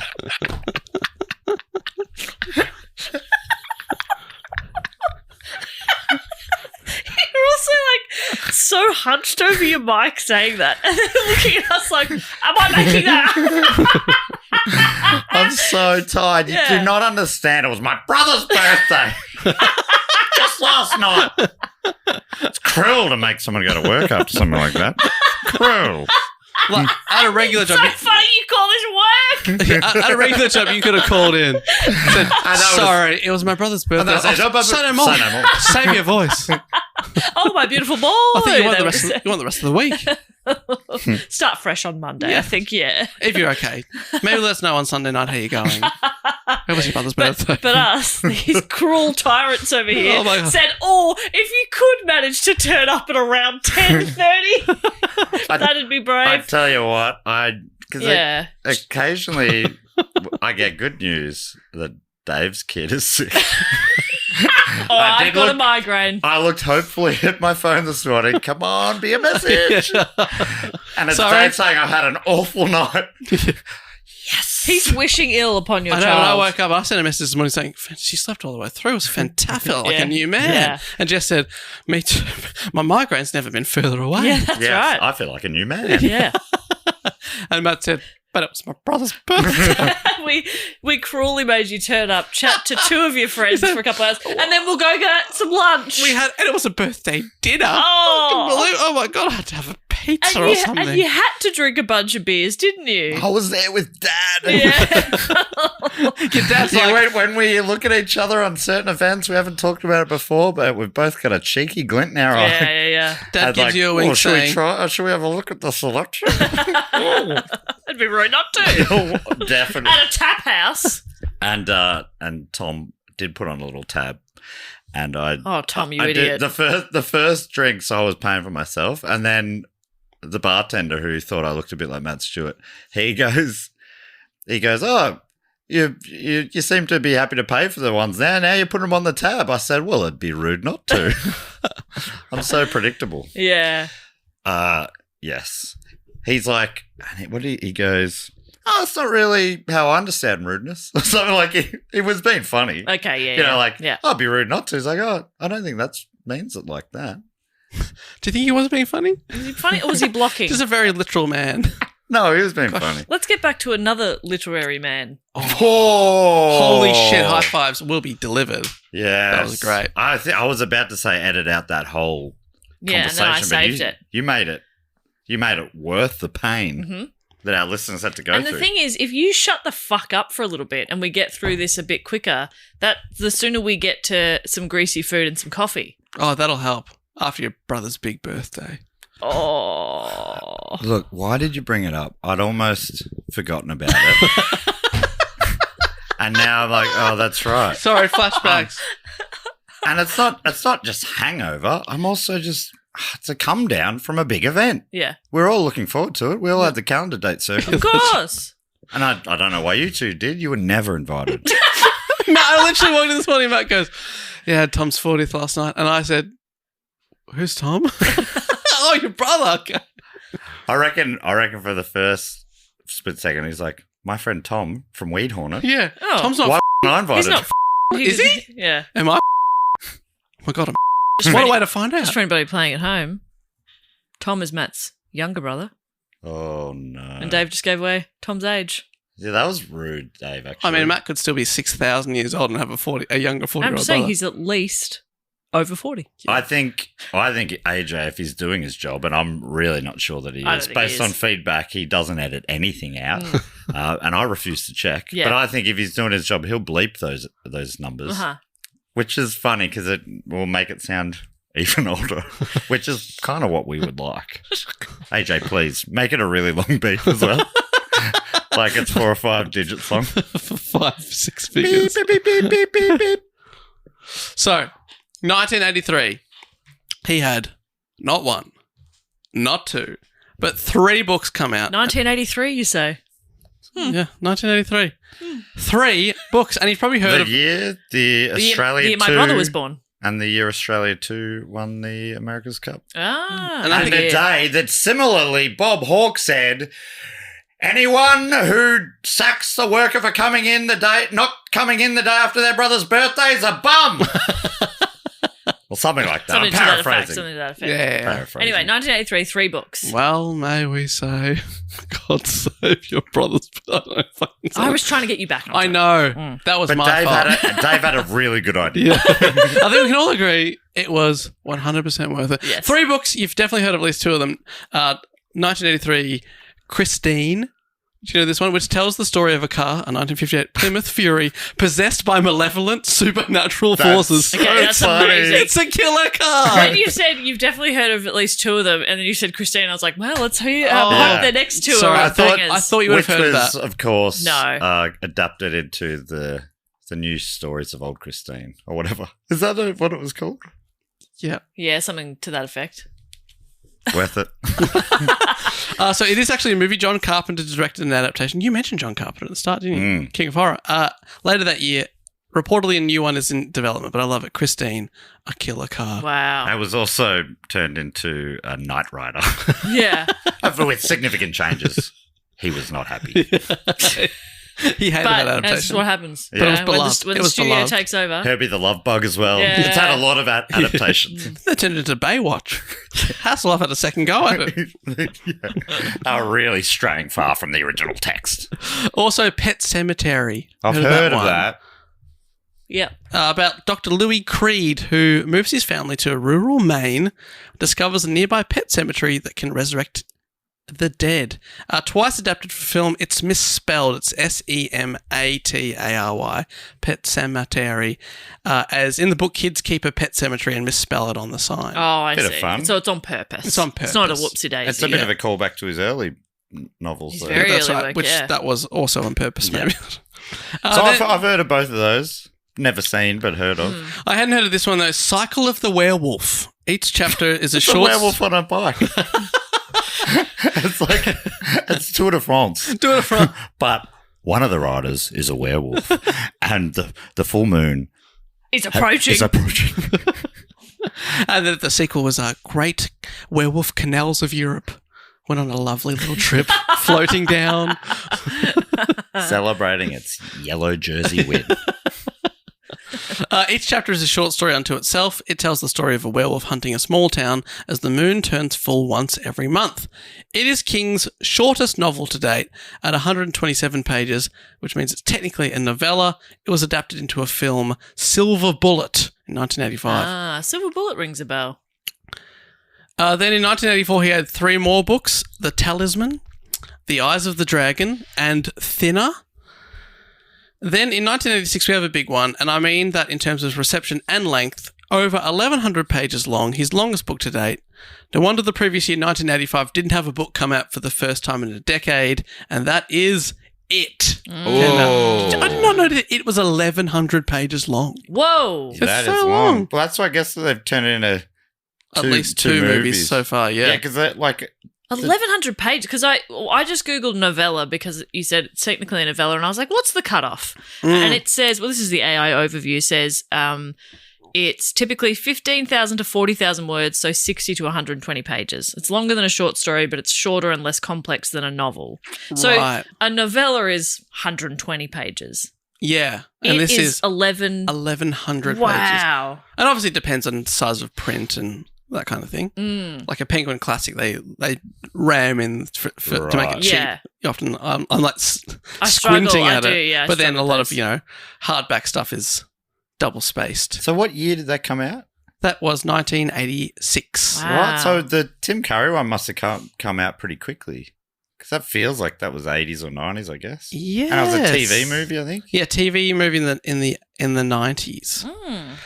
So the story follows 7 children as they are terrorized by an evil entity called It, which exploits the fears of its victims to disguise itself while hunting its prey. It became the best-selling hardcover fiction book in the US for 1986 and won the British Fantasy Award in 1987.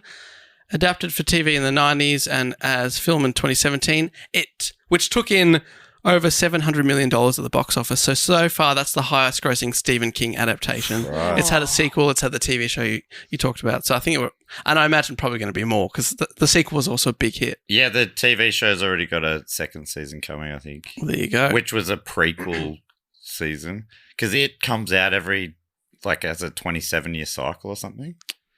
So I'm guessing maybe they'll... Okay, yeah. I don't know, that I makes sense. assume they'll go to another one of the times that it came. That's cool. Yeah. That feels like kind of limitless with sequels then. Yeah. If it keeps coming back. Rounding off the 80s, 1987 had 3 more. The Dark Tower 2, The Drawing of the Three, which is confusing. Yeah. Also, The Tommy Knockers, Oh. an Excursion. Slang. excursion into the Show realm. us your tummy knockers. Go on, darling, show us your tummy knockers. An excursion into the realm of science fiction for King as the residents of the main town of Haven gradually fall under the influence of a mysterious object buried in the woods. Oh. Can I just go on a knockers tangent? Yeah. I'd love to. Little side note. I'd love to. I'd love to. That's not really, that doesn't answer the question. At trivia last night, there was like a little mini game halfway through Heads and Tails, but instead of Heads and Tails, it was Knobs and Knockers. Oh. Okay. And we're in a neighbourhood of, it's fairly mixed, but a lot of oldies. Yeah. A lot of grey hair at the trivia. Are people enjoying the knobs and So you're knockers? saying Or? that they're not really knockers, they're more flappers or something? Well, it's like the knockers. Sorry, knobs. You're like putting your hand down on your genitals, but for a lot of these women, putting your hands on your knockers was at a very similar location. So it was a bit confusing. There's a lot of cheating involved. Knobs or knockers? Both. I'm doing both. One of each. Knobs or knockers is so... Yeah, I was There's like, something about why? that feels like it's from the 1980s or something. Yeah. I was Like- like, you can just do heads or tails, How I old reckon. was the person running it? A 39. Because Really? one of the questions How was, old am I? yes, That is a brutal question was to my ask. birthday's coming up in a couple of weeks. How old will I be Oh turning? my God, he's getting like 52 and he's like being like, I don't look that bad, do I? I was like, It's like that what? Jonathan Schuster bit where he's like... Incredible. I mean, he's basically, I'll butcher it, but it basically like he's talking to a woman and she's like, how old do you think I am? And he says 45. And she says, well, just to let you know, it's usually polite to just take 10 years off the age when you're guessing a woman's age. And he says, I did. Very good. That's why he's the king. He's the king. He's the Stephen King of Melbourne comedy. Yes. And his new season of bulk billing, 12 years after the first, is being edited at the moment. Very exciting stuff. This is exciting. a web series that's going to come out on the Humdinger YouTube channel. And I believe, Matt, you're in one coming I up. believe, episode 1 features a very handsome doctor indeed. Oh, who's in it?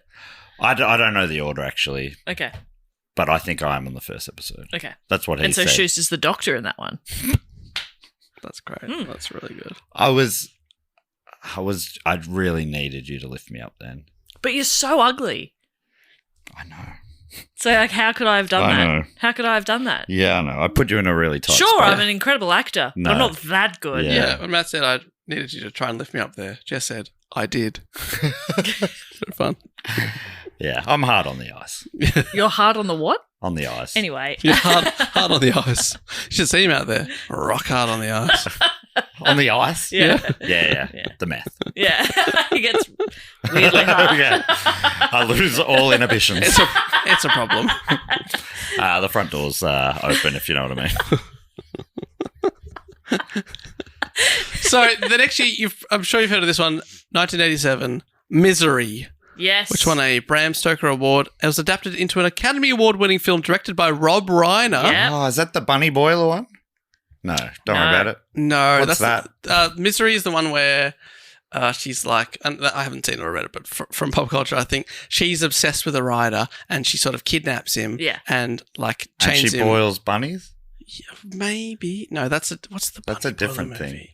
I just So, know the term bunny boiler. Rob- We probably don't need to get bogged down in it. You I'm brought sorry. up New Girl before. Yes. Rob Reiner plays Jess's dad in Oh. New Girl, and they do a Misery parody Oh, with there you him. go. It's really fun. Bunny Boiler is Fatal Attraction with Glenn Oh. Close. Thank you. So you were very Glenn Close. Glenn Close, but no. Wait, hang on. You're 5 at that? Well, I would have too if I was in reach. Yeah. That was fantastic, Just, Dave. it's the delivery, I think, with And Dave. it's because he's hot as well. Exactly right. He's I mean- easy to look at. I'm Yeah. a Yes. magnet for high fives Yeah. and eyes. Rob Reiner, so like I said, Castle Rock he's like co-founder of that production company, which made Seinfeld. But he directed Misery. So far, Kathy Bates, who is the lead in it, The bunny boiler, if you will. Yeah, she could. Yes, so Glenn Close. She won the Academy Award for Best Actress that year, which makes Misery the only film based on a novel by King to win an Academy Award so far. Oh, wow. So a bunch have been nominated, but that's the And only they're like one. huge money makers. Yeah, oh yeah, so profitable. That's why everything he put out, especially in the 80s, was like, there was a joke that like he writes it would become a movie, Yeah. like by the end of the year type thing, because he was so prolific. Wow. Then 1989, he released The Dark Half, a response to being outed as Barkman. Mm-hmm. It's about an author whose literary alter ego takes on a life of its own. Oh. So that Little threat to Brown there. Who's Brown? The guy who outed him. Oh, yeah. Steve Brown. Steve, it's Steve. Let's talk. Steve, baby. Steve. Hey, let's from Steve to Steve. Also have to shout out another Rob Reiner adaptation, one of my all-time favourites, Stand By Me, 1986, the film adaptation of his novella The Body, which came out in 1982, starring Will Wheaton, River Phoenix, Corey Feldman, and Jerry O'Connell. It rules. Yeah. Yeah. Absolutely love it. I haven't seen that for ages. Jerry O'Connell's best work until Sliders. Until Sliders. Yeah. Especially that episode where they went to another dimension where everything was the same except all the women had goatees. It comes up so often. I love it. They were like, we need to. We have don't to get out of here. We don't have a budget. The budget's gone. Yeah. We need one more episode, okay? But it was like that. It was like, oh my God, if we can breathe the air, everything's normal. Oh God. The women have goatees. I don't want to live in a reality with goatees. So that's the 1980s, which weren't the best times for Stephen King. By the way, just sorry, Rob Reiner also just has a hot streak around this point, doesn't he? Yeah. All of different genres, too. Rest in peace. Yeah, terribly sad. So that's the 1980s, which weren't the best times for Stephen King because amongst all of this output and success, he was suffering from alcoholism and a cocaine addiction. Biography.com writes, it became routine for him to write sober during the day and edit at night whilst he was inebriated. Eventually, the author started using cocaine and showing up to his son's baseball games with a drink in hand. That's the end of the quote. Later, he often wrote under the influence of cocaine and alcohol, and in his on-writing book, he maintains that he barely remembers writing Cujo at all. That's the rabbit dog. Wow. King goes on to say he likes the book and wishes he could remember enjoying the good parts as he put them down on the page. He's also since soured on The Tommy Knockers, describing it as an awful book due to his drug addiction whilst writing the novel, though acknowledges the story's potential. He says, there's really a good book in there underneath all the sorts of spurious energy that cocaine provides, and I ought to go back. After the book was published... Tommy Knocker too. Tommy Knockers too. This time it's personal. After the book was published, King's wife staged an intervention and he agreed to seek treatment for addiction, and since then he has reportedly remained sober for 35 years. Wow. And also kept up the output. It's not like he's like, I need this to write. It's like, no, he's just as prolific now. Well, it's interesting that, like, he's looking back at a book he doesn't remember writing, and he's like, it's pretty good. Like, it's crazy that the quality is still good. Enough. It's amazing he has enough time to read his own work. Yeah. He's got to keep writing. Yeah. We got to do something on the walk from bed to, I don't know, the bathroom first thing in the morning. It's just as a book. Reading a book. It seems stressful to me having to, like, have this output, but I guess also it's just if it becomes like, it's like brushing his teeth or something. Yeah, That's it's just the something I norm. do. Yeah. Your routine is you walk in there and you Yeah. don't leave the room until you've got your work done. Wow. He does other stuff like, which is in his on-writing book, which sounds really good if you do want to be a writer. But I read, like, there's a couple of blogs that summarize some key points if you want to look into it further. And one was that when he goes into his office, if there's a window, he purposefully faces the desk against the wall so he doesn't get distracted by the outside. Right. There's no TV in there. There's no internet. He just sits there and he locks in. On a typewriter. He's like, yeah, this is my job. I come in here, I do the work. Yeah. Yeah. I like it. I guess when you've done it for, like, yeah, you do it every day for decades, it just becomes the thing you do. And now, so far, I've said all the novels, but I won't do that for the 1990s. But he did win 4 Bram Stoker Awards and published 13 more, including The Dark Tower 3 and 4. And also, in 1992, he put out Gerald's Game, about a woman whose husband dies of a heart attack while she is handcuffed to a bed. A fart attack? A fart attack? Oh, no, he's had a fart attack.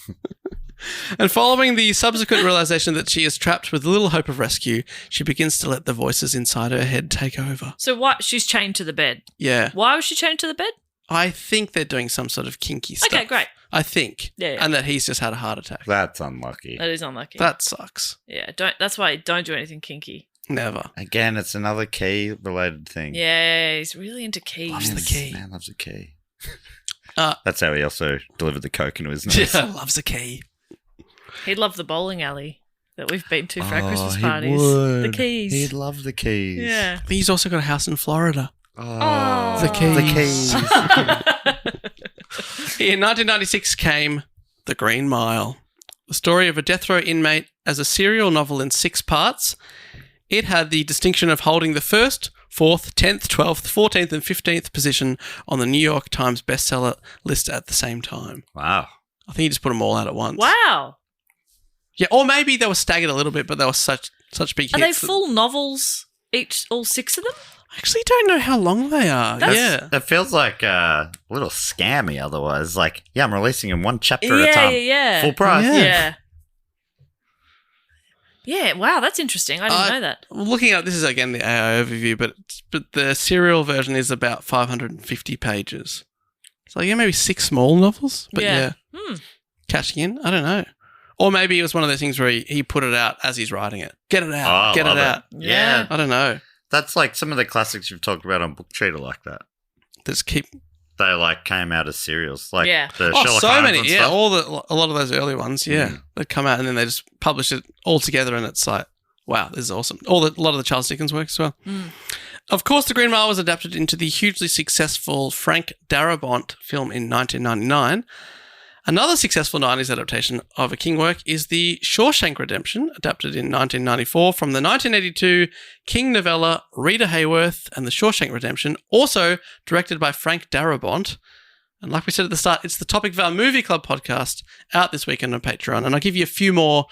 I did a bit more research on it before it won the vote, but I'll save that for the Movie Club. Yeah, it's a little bit of sizzle there. Ooh. It was like the cliched answer for a long time in footballer questionnaires. What's your favourite movie? It'd be like 2 out of 3 Sure. AFL players would have. I mean, it was a good choice. Yeah. Or do you know what the modern adaptation or modern version Would be? Oh, we'd have to ask Charlie and Will they're obsessed on their 2 Guys 1 Cup footy adjacent podcast. They'll read through they call them mini player profiles. Yeah. Oh, I wonder what it would be. Yeah, what's kind of like Probably Little Women. yeah. Greta Gerwig's Little They Women. love that. I'll message Charlie. I'll find out. give us the update. The decade and millennium didn't end so well for King, as in June 1999, King was struck by the driver of a van while out on a walk in Maine. Shit. The driver was reportedly distracted by his dog. According to biography.com, the accident left King severely injured. He sustained a gash on his scalp, broken ribs, a punctured lung, and a fractured right hip. Additionally, his leg was broken in several places on his left side. After 3 weeks in the hospital, King returned home in July, but later required another surgery. Wow. It took him a while to recover, but the crash didn't stop him from riding for very long. With the help of his wife, he returned to his work by the end of the month. That's just dedication. Remember when I got hit by a car and I said, I might be able to come in tomorrow? Yeah, and we said... And that wasn't even after my brother's birthday. Yeah, no, this is what I'm talking about. Like, where is the justice? You didn't come in. I didn't, no. Yeah, you said you would, and then you just didn't turn I said, up. I'll probably be right to. And you both said, yeah, mate, and organised a guest. I don't think any of your siblings, celebrated anything. No, it was October. That's, nowhere near. Family birthdays are done by then. I'm last. Why were you even leaving the house at that time of day? To come and do a fucking book cheat. Oh, I was riding home from doing a book cheat. Oh my God, I forgot that it was a book cheat because I knew I just said goodbye to you here. In my memory, I'm like, we just did a do-go on. We all... It might have been. Matt Everyone- wasn't there, though. Okay. We might have been doing either a bonus episode or a book cheat. Yeah, either way, it's Matt's It's your fault. Oh, sorry. So Tabitha set up a makeshift desk so he could write from his wheelchair, and he just kept writing. Wow.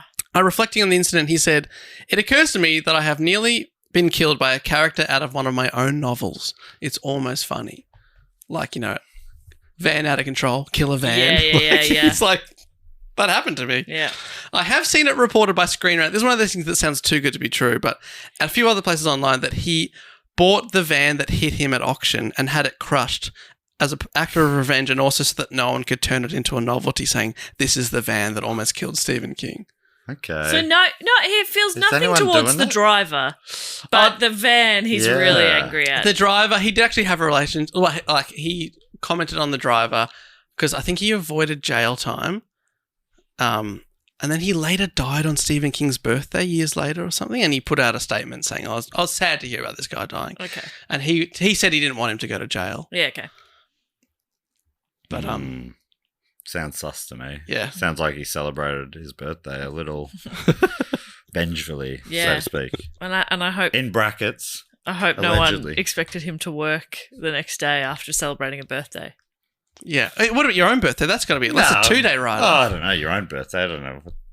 That's not really anything. No. Do you reckon your brother's back at work today? This morning? I would hope so. Before I would 10:30? I would really hope so. Yeah.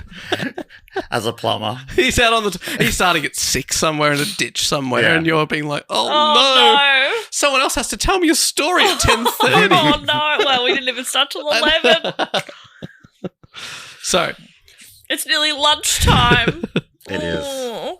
I'm just getting by. Yeah. well, don't worry. This hasn't been my best ep. I think we'll all agree on that. Oh, we all agree on that. I think, Dave, could we agree we agreed on that within about the first 5 minutes of the episode? Well, we've still got a bit to go. You can write this wrong. All right. I'm going to Lock be really. in. Yeah, I'm going lock to get witty. Yeah. Is And that- intelligent. Is that what you want? Oh, yeah. Okay. And Do you think I could be as witty as the king? No, sorry. don't be ridiculous. That would be ridiculous. Come on, man. Stuff like my pseudonym died of cancer. Yeah, so stuff like that. he's like, that didn't quite come out right. All right, I've written pause for laughter here. It didn't quite work. We've hit the 2000s, and he experimented with new forms when he published Riding the Bullet, the world's first mass ebook with more than 500,000 downloads at $2.50 a pop. So, you know, he's made over $1 million on that. Fucking Isn't that hell. crazy? That's wild. And he just put that out on his website. Apart from this, he wrote another 12 novels in the decade, including parts 5 to 7 of The Dark Tower and the 2006 novel Cell, which has a flip phone covered in blood on the cover. Oh, yes. Have you seen that? I've seen the cover. The story follows a New England artist struggling to reunite with his young son after a mysterious signal broadcast over the global cell phone network turns the majority of his fellow humans into mindless, vicious animals. Whoa. So that's 2006. Another 1,000-page book came out, Under the Dome, which became a TV show that I think I see advertised on Channel 7. Oh, called Under the Dome. Under the Dome. It looks at, quote, how a town's inhabitants contend with the calamity of being suddenly cut off from the outside world by an impassable, invisible glass dome-like barrier that seemingly falls out of the sky, transforming the community into a domed city. Well, the Simpsons movie did that too. That's right, the Simpsons movie. Eepa. That was a... Yeah, What so could it mean? No spoilers.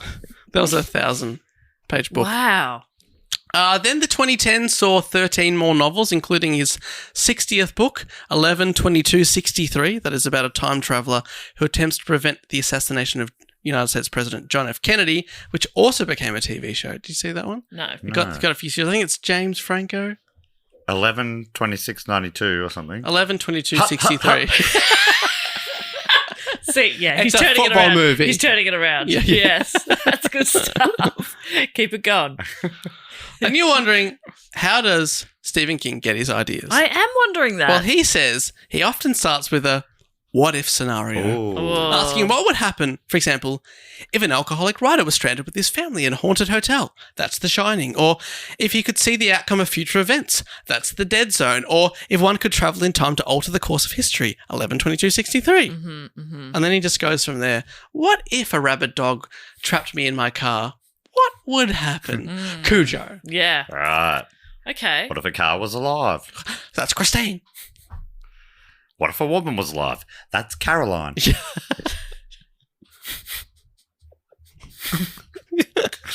And other things happen as well. What if a woman was alive? Hypothetically, of course. In the 2010s, he released a sequel to The Shining. This is like decades later, called Dr. Sleep, that soon became a movie as well. That's the guy. That guy is in Welcome to Derry. Dr. Sleep. Oh, the main He's guy. got he's got. Dr. Sleep feels Mind like powers. a medical practitioner you need to see. Oh man, there was a guy who came to see a show in Adelaide, Mhm. and he is a sleep scientist, and we chatted after, and he had some interesting things. Okay. He said he was going to get in contact. I've been sitting by the phone. Stood up by a scientist. Yeah, Again. Can't trust them. When will my heart learn? I keep letting in these scientists. Just looking up, do you mean Ewan McGregor?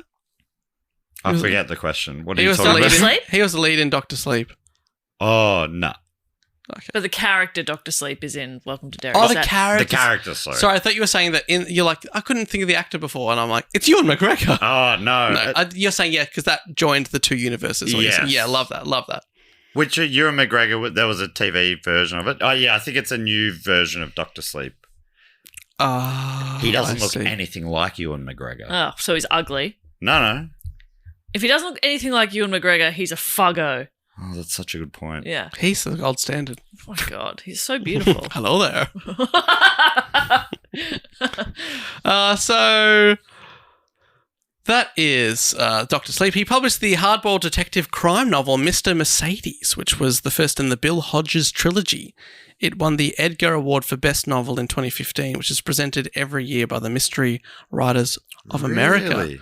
That feels like that's been adapted, has it?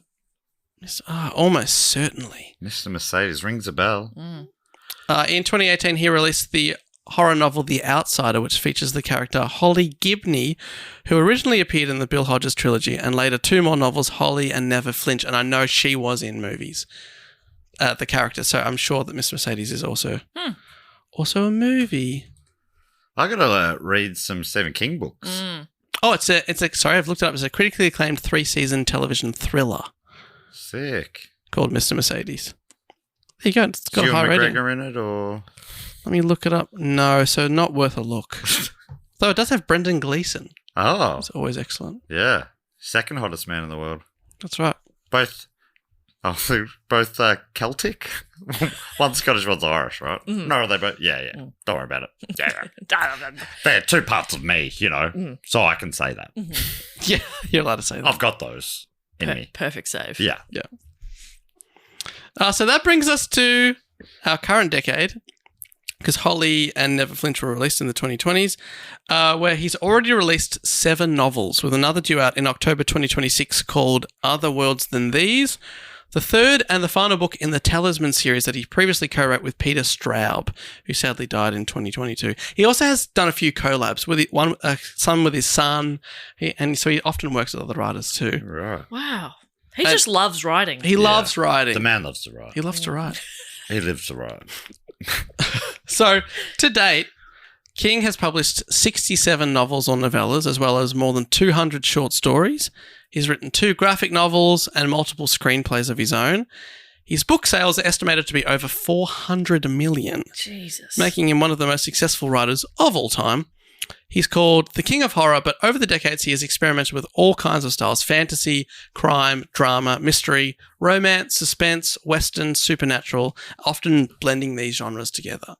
So I think that I would have thought that he's the kind of guy that just churns out a lot of stuff, but he also does, like you've had went before this report, but I now know that he does a lot of experimentation. A lot of it's with tongue in cheek, like putting himself in the novels. Ah. Like, I think he's just having a bit of fun. Yeah. And he just has the freedom to do that because he's so wildly successful. But just from the get-go, like his Yes. first book. So there's obvious talent there. Mm. Like it's undeniable, but crazy the career he's had. It's wild. And I think critics are divided. Some critics will say that it is just slop, but a lot of other acclaimed writers who write like quote unquote like literary fiction do say, no, I think he's a great writer, and that like his stories are awesome. And obviously they're entertaining as hell because over 100 movies and TV shows are also based on it, and most of them are very successful. Yeah, exactly. So it is when you're a writer and someone else is just banging them out and they're all big hits. It would be nice to tell yourself, I think, that it is. yeah. It's It's just bang drivel. out slop. Yeah. What I'm doing is art. Yeah, that's why it took me 8 years to come up with this. Yeah. Don't you reckon? I can sort of understand. I'm like, you got to tell yourself what you're going to tell yourself to keep going. Yeah, he did 3 this year, and they were all hits, and then they became TV shows or movies. But it is also interesting. Like, it was proven that his name is a big part of his success. Yep. That's true. And I wonder, it must be so difficult as well because he had this early success and then followed it up with obviously good quality stuff. So yes, his name now means something. But I don't know, writing under that nom de plume, is that what it is? Something like that. Yeah. I've said it different. I've been saying nom and non, but I think it's nom. Anyway, Yes, French. it's nom. but the It's marketing, French, so I get it. Yeah, you get it. That's also part of you. Yeah, Like- it means name of plum. And because the first person who used a nom de plume just went by Mr. Plum. Got it. Yeah. Yeah. All So right. I did, and that sort of... You were doing really well at bringing it back, and you've actually kind of fucked it I again. thought that was a bit of fun. Nah, I was trying to It might have been I wasn't really listening. I was trying to have a bit of fun. But, Yeah. No, stop that. Okay. Stop that at You'll once. stop it right there. Yeah, it's just you're saying with the marketing behind Yeah, it. I just think like how are people supposed to discover books? Even now, like you're putting something out and you don't have a huge social media following or a big name to yourself already, it's impossible for your book to be found by a large that's audience. really hard, yeah. I just think it's interesting. Unless Oprah finds it. Yeah. Come on, Oprah. Read my Come on, manuscript. yeah, for every like Stephen King or like Lee Child or something whose first book is massive. Yeah. Like there's like 10,000 others who aren't instantly Oh, yeah. bestsellers, so it's difficult. I think I called Carrie by a full name before. Apologise. Because you were still thinking of Coraline, That might be it. the little animation. Imagine a woman's alive, Carrie. If AJ wants to fix that up Nah, in post. don't worry about it, AJ. He won't. So just to sum up the achievements of Stephen King, he has won over 100 awards from many more hundreds of nominations. As of 2019, he holds the record for both the most nominations, 33, and wins, 13, at the Bram Stoker Awards presented annually by the Horror Writers Association. Horror Writers, it's hard to say that. Which are for superior achievement in dark fantasy and horror writing. Wow. From all the success, he, of course, has a lot of money. Mm-hmm. But as I alluded to earlier, Stephen and his wife Tabitha are very philanthropic with their wealth. They started the Stephen and Tabitha King Foundation in 1986. Oh, he did that with his wife. Yeah. It should have been Stephen King and Wife Foundation. Yeah, Stephen King and Ball and Chain Foundation. He's also been very vocal about how wealthy Americans like him should be paying more tax. In 2012, King wrote that he gives about $4 million annually to libraries, local fire departments that need updated life-saving equipment like Jaws of Life. Tools are always a popular request, he wrote. He's doing that just to save the haunted fire hoses coming after him. Please. I helped you, help me. Don't take my 3-year-old son. He's wrote schools and a scattering of other organisations that underwrite the arts. So, like, they give away a lot of their money. I've got a reply from Charlie. He says they all mention Dark Knight these days. Oh, perfect. Yeah. Yeah, that is perfect. The Shining of the 2000s. Dark Knight. Sorry, the Shawshank. Redemption. Sorry, yes. Which maybe The Shining would have been one from the 80s. Yeah. Oh, but yeah, there you go. That's Stephen King. Who thank you to the 18 people who suggested it and the people that voted for it. I found him much more interesting to research than I would have thought. I've got a newfound respect, and I'm going to try and read one of his books, I reckon. Probably not it. Nah. It's a bit over 1,000 pages. That's a bit much. But maybe the werewolf one. Yep. Yeah, the novella. Yeah, and it's so every chapter's another month. And a new story. That sounds like fun. Yeah, that does sound cool. And they're all sort of... Because you don't like stories. horror movies, but you don't mind horror books. Is that fair to say? I've read... Yeah, I've experimented on BookCheat with a couple of horror books, and I really enjoyed them. He's experimented. Yeah.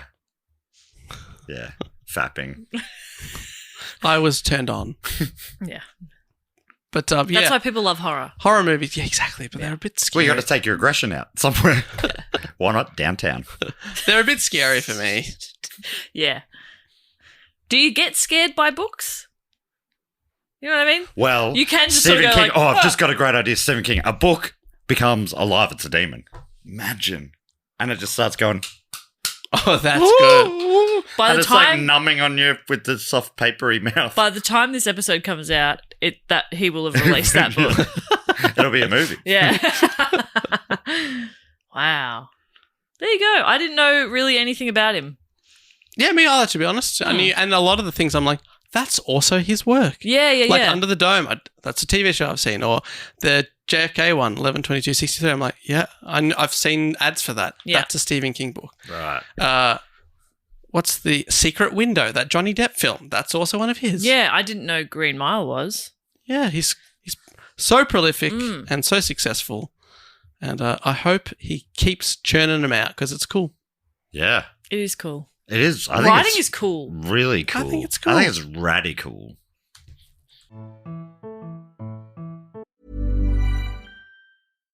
Hi everyone, this is Kareem, the voice of Simon Fairchild from the Magnus Archives. And today I want to talk to you about Boost Mobile. Some things quietly drain you, like an expensive phone bill trapping your money month after month. Here's a quick money tip. Stop paying a carrier tax. When you bring your own phone and switch to Boost Mobile's $25 unlimited forever plan, you can unlock up to $600 in savings. That's money that belongs in your life, not trapped in a phone bill. Reclaim those savings for something you're actually into. An EMF meter, a thermal camera, or whatever strange corner of the universe you're currently exploring. Visit boostmobile.com to unlock your savings and take back control. After 30 gigabytes, customers may experience slower speeds. Customers pay $25 per month as long as they remain active on the Boost Mobile Unlimited plan. Boost Mobile January 2026 survey comparing average annual payments of AT&T, Verizon, and T-Mobile customers to 12 months on the Boost Mobile Unlimited plan. For full offer details, visit boostmobile.com. Well, that brings us to everyone's favourite section of the show. Dave, can I just say, fantastic work on Stephen King. You're the king of Stephen King reports. Thank you. For this podcast. Yeah, resets next week, obviously. Yeah. Oh, this podcast episode. Yeah. And now we like to dedicate the last little portion of our show to our great supporters. These are the people without whom the show would have, driven off a cliff, literally, figuratively, metaphorically, metaphysically, years ago. But no, with their support, we're staying on that road.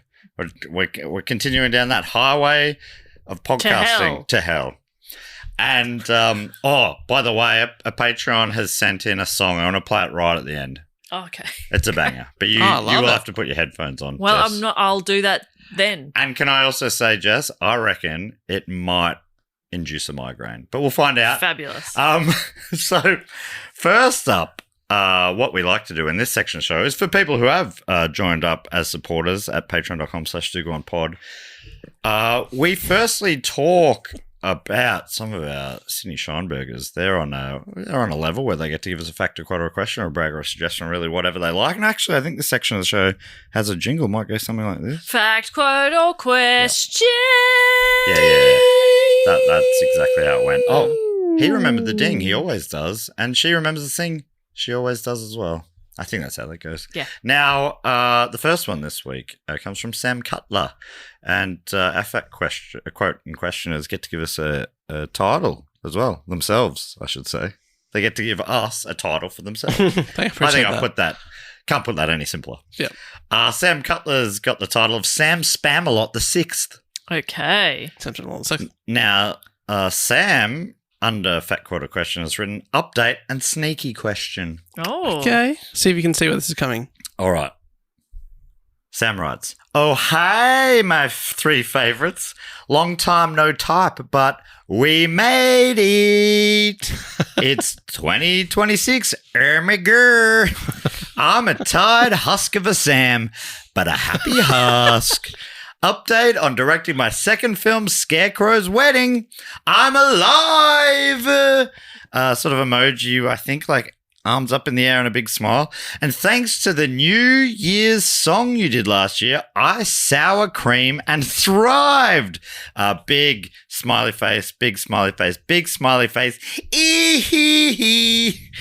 Hope you remember, and this makes sense. Ha ha! I made your song my alarm in the mornings. Having Matt sing weird lyrics, Jess giving funny suggestions, and laughing with Dave is the flippin' best way to wake up. Emoji with arms up in the air. My friend says having you guys my alarm is super creepy. If you find it creepy, then I'm also sorry. I'm a guilty creepy creep. Ay. Anywho, my team and I worked like crazy to finish the film in time, and I'm truly delighted with how it came out. Hope you guys can see it at some point. Maybe now that Dave has a baba in its prime of lime content. Jess, your four-legged baby can watch too. Squeezy emoji with like the eyes are squeezed and the grin is big. We now go into festival season, which is exciting. Fingers crossed the film does well, like Smeds and Smooths. Yeah. P.S. I'm almost as old as the wind. Can Matt be my Valentine? What are the qualifications needed for the prestigious position? I would be most chuffed to acquire this honor. Okay, bye. Thumbs up emoji, PPS, but don't read this bit out loud. Okay. Matt's gone. Okay. To silent. Will you tell us off, Mike, what that bit was? Yeah, it was like a something that legally not allowed to say because of a NDA. I see. Do with that what you will. I will. Or AJ edit it out. I don't know. I will do something with that. I don't think it's creepy that Sam's got. I can't. Can you remember it? We recorded something as a. I can't remember it at all. I reckon that must have been Sam's last fat quote or question. It can't surprise anybody that I don't remember it, though. No. So if Dave doesn't remember it, Then then we're in something's trouble. seriously I'm wrong. afraid I don't remember the sour Okay, something cream. is seriously wrong. But it sounds like it was a fun time. Yes. Yes. Matt, can I just say you channeled that energy Yeah. so perfectly. That was beautiful. Because to we've watch. met Sam before, Yeah. and I don't think I'm channeling it very well at all. Sort of got like a sweet energy, and I feel like I really flattened out. No, that was No, really. That you was, were up the whole time. That was Okay, beautiful great. to watch. It was Okay. honestly full on. Yeah. That was full on, bro. Full on, but beautiful. Full on in the most beautiful way. Just looking back, we did the last was Press Your Luck. That was a while ago. But anyway, this vaguely rings a bell. But yeah, I don't think that's creepy at all. Play us as your wake up alarm, Sure. and tell your friend, to be honest, to fuck off. Do Yeah. they find it creepy? Yeah, All right. I find them creepy. You should tell your friends to fuck off anytime. Anyway. Yeah, anytime they disagree with anything you say. Anytime they disagree anything with what we say. Yeah. Yeah. No, but it sounds great that the film Scarecrow's Wedding has gone great. It has? No, I'm stoked that it's finished. Oh, and now yes. it's been released. I've looked it up. It's available in Australia on ABC iView. Oh, that's Oh. awesome. It goes for about 30 minutes. It's based on the book by Julia Donaldson and Axel Scheffler, and they're very famous for The Gruffalo. Ah, yes. So, yeah, Sam sent that in about a month ago. So things have been Yeah, it's moving out now. along. It's also on BBC One if you're in the UK. Awesome. Want to watch it? Yeah. How cool is that? It's awesome. There's a trailer. I just watched the trailer. It's a proper movie. It's awesome. That's so cool. Congratulations, Sam. I mean, now that you're a big Hollywood heavyweight, of course you could be my Valentine, as long as that's all it involves. yeah. Being a Hollywood heavyweight. As long as there are no follow-up questions. Sure. But yeah, it's so good. Congratulations. Valentine's Day is Long gone. was at the time of your writing that message the next day. I see. But now it's about a month ago. Yeah. Or getting in early. Oh, that's true. 11 months in advance. Thank you so much, Sam. I do really love reading your words because you sound like you write like you talk, if you know what I mean. Mm-hmm. And it's fun. It's a fun energy. See ya. He writes like people talk. The Simpsons. Thank you so much, Sam. Next one comes from Dave Loring, aka reigning champion of the overhead Dave press. Oh, that's right. Remember? That's right. For context, have we ever publicly posted this video? I think we did, Well, or maybe it's definitely in the Patreon. In the group. Patreon group, that after a Hobart show, Dave Loring, who is a bit of the muscle man of the Yes. show, asked politely, I must say very politely, if he could attempt to deadlift me. Is that the correct terminology? No. Yeah, well, he Yeah. said overhead press. Okay, an overhead overhead press me. press Yeah, is what great. he did, Like yes. they do, weightlifters do at the Olympics. Yeah. Clean Clean and and jerk. jerk. Clean Yeah. and jerked me, absolutely. Clean and there was jerk the nothing, jerk. nothing clean about it. And yeah, Nothing clean about it. What do you mean? Did you shit yourself? yeah. Did you see? I nearly fell. I felt sick the whole time. But if just I can filmed it. tell you something, I drank that night like it was a really big brother's birthday, if you know what I Yes, mean. like your biggest brother. Yeah. I've Tom is your biggest brother. after that night I have I've cut back. Until last night. No, last night was pretty tidy. Then what's with the fucking whinging today? I tell you what, if it was you should have. The next day was the grand final day. I was ruined. and what time was your flight out of Hobart? It's a blur, all Yeah, of it. yeah. It was, I'm a new man, and Yes. I'm taking responsibility. So Dave Loring overhead pressed Dave Warnicky. Yes, sorry, thank you. Thank you. And And it was an honour. Dave's under Fat Quarter Question. Dave's written expression of ebullient joy. wow. Ebullient joy. Dave, I can't see the can I word get you're a reading, pronunciation there? but ebullient. I'm going to say that's if it's not if that's not how it was pronounced, that's how it is pronounced. That's how you say it. And no, you've that's always how we said all it. say it. Yeah. Now, God, I was supporting you. You fucking Dave jumped down writes, my but so throat." does everyone else. That is by decree. Dave writes, hey, mates. My cat has been really unwell lately. I had to change tone quickly. Yeah, you did. My cat has been really unwell lately with a pretty severe case of hypothyroidism. Even though she's the equivalent of about 87 years old in human years, she's still my sweet little kitty cat, and it's been a rough time. Had a check-up with the vet today to see how she's been responding to her medication, and even though she's been in good spirits lately, I think half of me was expecting to be told that it was the beginning of the end for her. But her bloods came back showing not only that she is responding well to the medication, but in fact really fucking excellently to it being the medication. Her thyroid levels were so high, they'd gone off the charts before, but now they're comfortably back in the normal range, and those good spirits of hers aren't just me imagining things. Honestly, I feel like running through the streets, cheering and shouting like Scrooge on Christmas Day. But in the absence of Christmas, or being as much of a bastard as Scrooge, I think this is the next big thing. Hooray! Hooray for cats! Hooray for veterinary medicine! And so forth. Hope you're well. Love you. Bye. What a roller coaster. That was Great a roller news. coaster. Yeah, great Thank goodness news. it ended there, Dave. Wow. Wow. Well, thank God it didn't end there, Dave. True. Dave.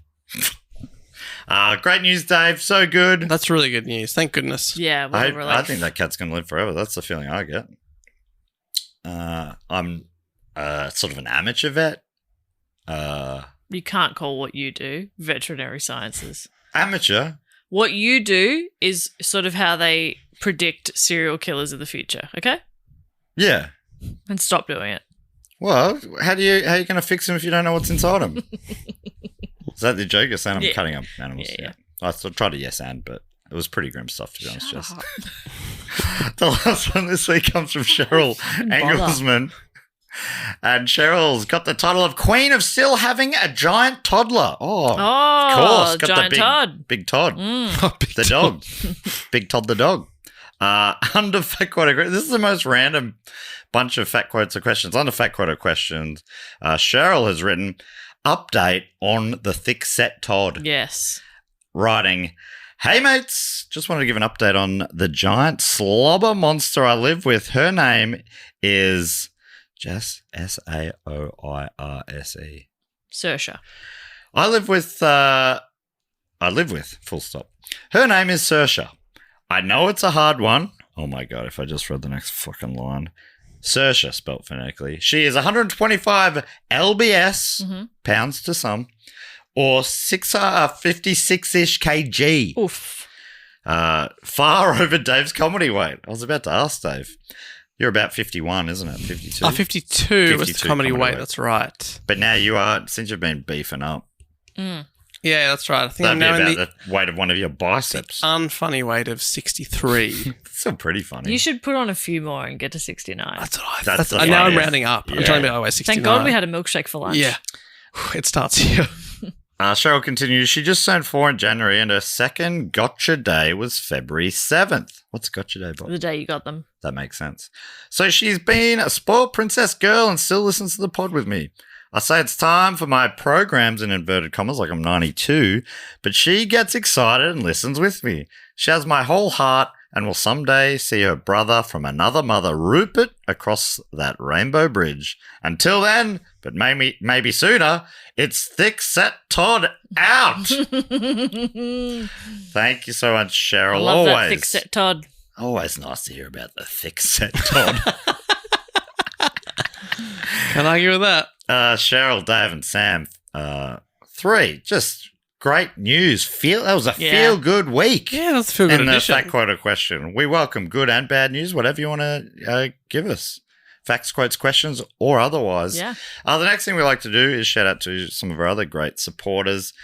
Jess normally has a game based on the subject of the episode. Any thoughts today, Jess? Matt's going to come up with a elevator pitch of the horror novel you're writing. Okay.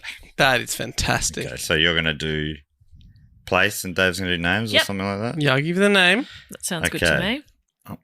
So, All right. I'm going to have to blank my mind and just go with it. yeah, go to the Mind Palace. Okay. So these are all but Stephen King and like style. Yeah. ones. Yeah, yeah, yeah. Absolutely fantastic. Clear out the cobwebs. It's a killer car. It's a killer dog. Yeah. Dave, I'm trying to clear it out. Yeah. Stop cramming stuff back in there. Sorry. Give I'm him excited. a moment. I'm excited. I know, but give him a moment to clear it all out. Killer Okay. car dog. No. He's a real hoarder in the Mind Palace. Yeah. That's right. Clear it out. Kicking out. Every What's this Christmas tree doing in here? Get it out of there. Every thought he's ever had is in there. Wow. And you All know- 10? Yeah. Yeah. It's a lot. It's just the same Oi. 10 thoughts. Okay. Clear it Get out. it out. Get it out. Okay. Are you blank? Yeah. First up, from Morristown in, I'm guessing, New Jersey. It's David J. Breimer. The forest is whispering and bringing you in. But the secrets it tells you makes you lose your mind. Oh, that's pretty good. Oh, that's. Don't press too many. I'm not just Yeah. going to say praise only. Praise Yeah. only. Praise only. Praise only. Praise only, praise only, Praise praise only. only. That's so Next good. up, from Address Unknown, we can only assume deep within the Fortress of the Moles. It's Gary Connolly. At a canning factory, pet food's being made, but the pet food, once ingested, makes the animals super intelligent, and they no longer want to be subordinate to their owners and Wow. masters. That is awesome. That's pretty cool. That's nothing. That's- That's no, nothing. That's awesome. That's enough for Awesome. Stephen King. Okay, He if could I- do something with that. He's going, what if? And that's what Yeah, we're yeah, doing yeah. now. If I was your wife, I'd be getting that out of the trash can and just saying, "There's something here." Stop There's something There's something here. here. asking Matt to make you his Yeah, wife. for example, I'd be great. I'd Just do hypothetically. I could do a lot for you. This is something I would do. Hypothetically, if I was your wife. Please. Also from Deep Within the Fortress of the Moles. It's Christy Price. Christy Price. It's a game show where the contestants don't realize this, but the game they are playing is actually inside the mind of a demon. Ooh, Wow, that's pretty great. cool. Oh, the price is evil. Something like that. Yeah. Next up from Bingley in Great Britain. Vicky Metcalf. A golfer makes a deal with the devil to be incredibly good at his craft, but it doesn't realize the cost, which is every time he hits a ball, a puppy is put to death. Whoa. Oh, I didn't like how that ended. Hey, No, but you know what? That's horror. The first thing I thought was orphan. orphan, yeah, Oh, okay. yeah, Yeah. I mean- orphan puppy. Oh. We can split the difference. Yeah. I mean, but you're just being true to the art form. Exactly A right. lot of It's his not books, you. bad stuff happens. Yes. Yeah. But yeah, maybe, if we wanted to Hollywoodify it, maybe they're insects. Yeah. I think it's more palatable for. Right, but then there's so many bees dying or something that the Yeah, planet's yeah, under yeah, threat. Yeah. This guy's killing bees, but he's like, but I'm the best golfer ever. Yeah. Next up from Torquay in Victoria. From Torquay, it's Shannon, am I hopefully saying this right? Peach. Yeah. Shannon Peach. I'm basing that on a rugby player whose name is that, and it's Peach. Oh, great. Shannon Peach. A man wakes up in a coma, but he obviously doesn't wake up, but he wakes up inside his own mind, Whoa. which is a huge palace full of so many doors. Yeah. Unspeakable amount of doors. He has a key. How many? 1 million. Oh, That's that's very speakable. Well, yeah, but he doesn't know that. Right, It right. looks unspeakable. Numerous. To him. Yes. So it's going to take him ages to figure out. Yeah. And yeah, he's got one key, and at first you think it opens all doors, but as it turns out, as far as he can tell, it opens none. Oh. Wow. Yeah. That's a horror. It's like whatever the opposite of a skeleton key, I guess it's a flesh key. Great. Good title. It's the flesh Good key. title, The Flesh Key. Yeah. But in the journey finds himself. Yeah, but I'm thinking flesh key in a different, very popular genre like romance. A flesh key would probably be a euphemism for something else. I didn't follow.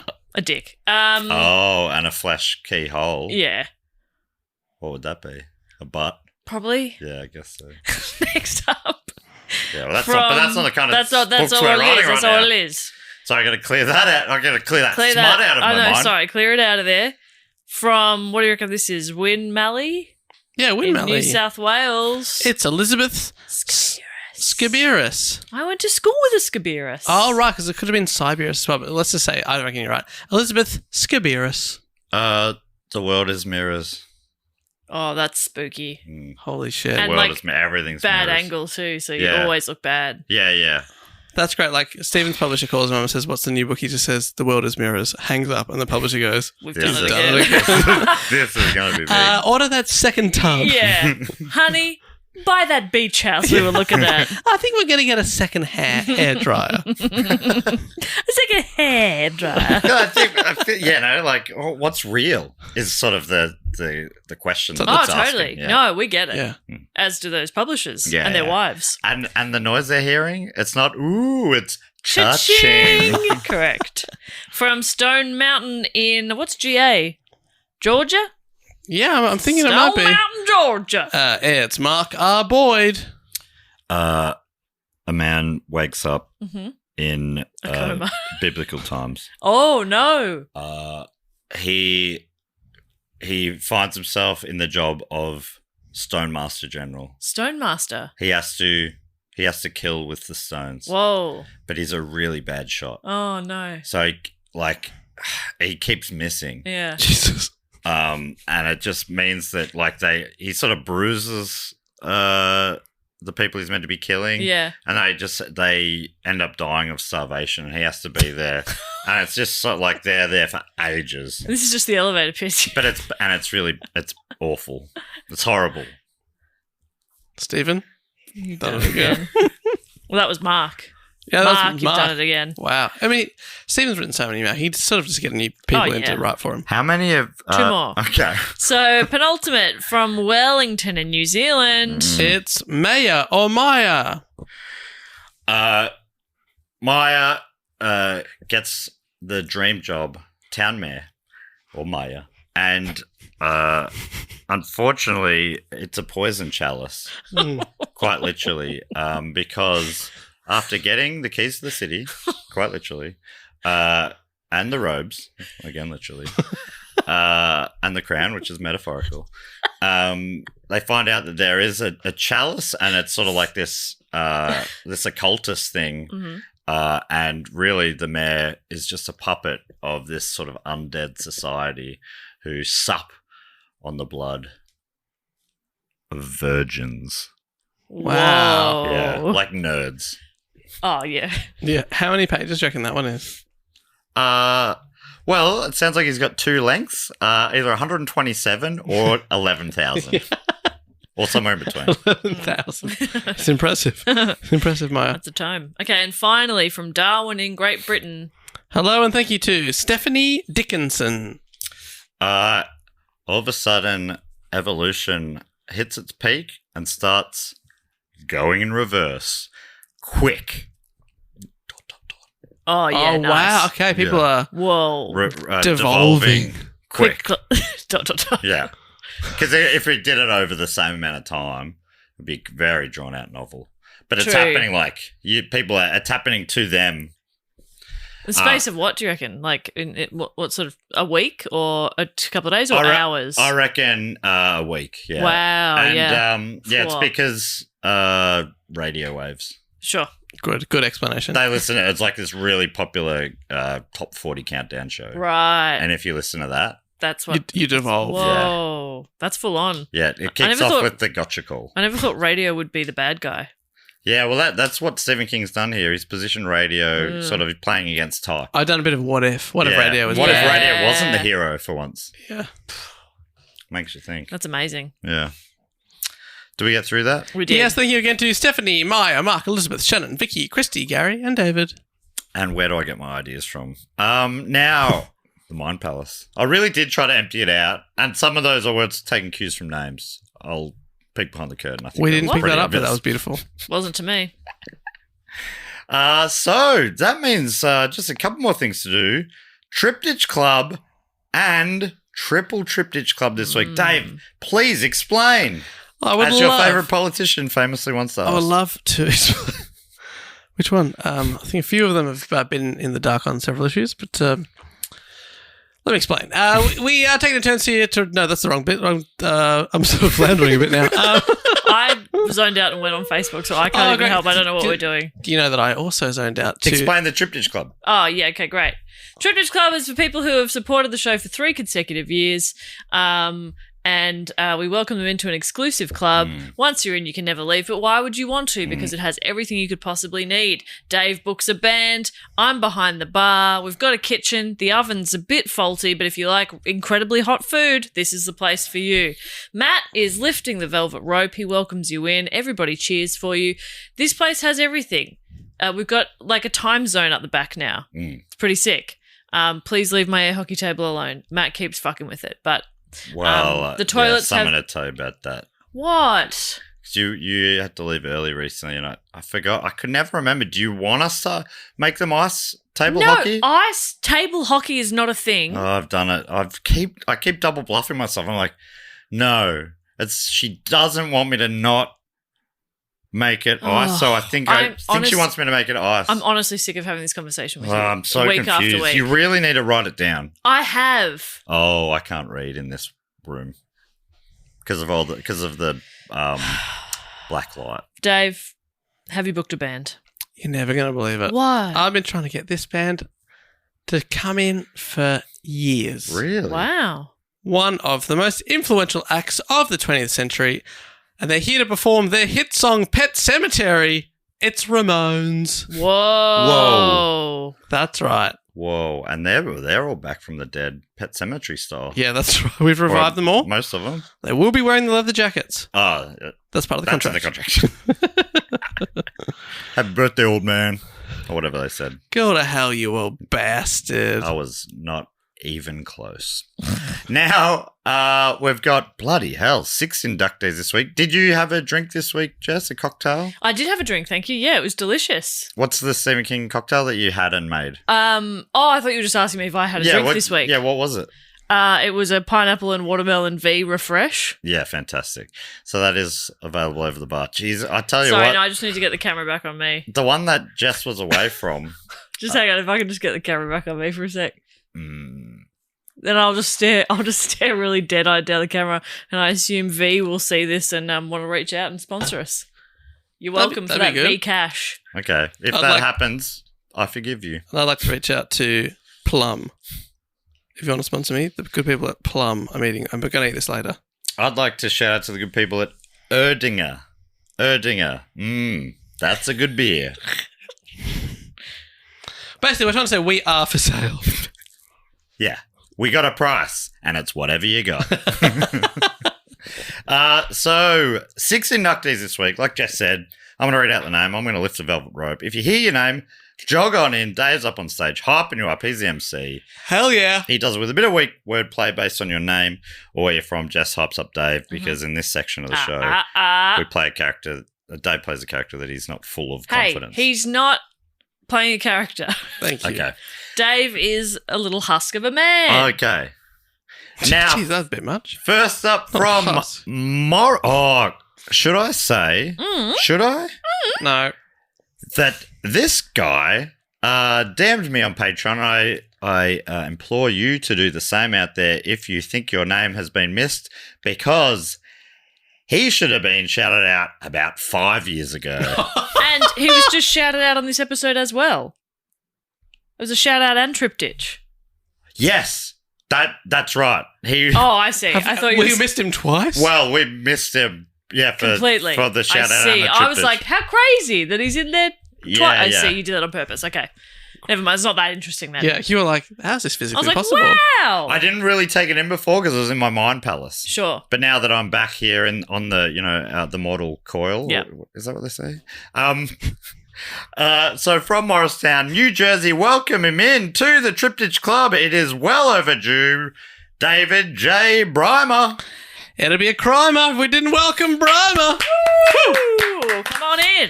From Reston, Virginia, also in the United States, welcome in Dina Gottsman. You got's what I need, Dina. Yeah. Gottersman, maybe. And from... You got is what I need, Dina. Still works. Again from the US, from Indianapolis, Indiana, just the same state as the great Gary.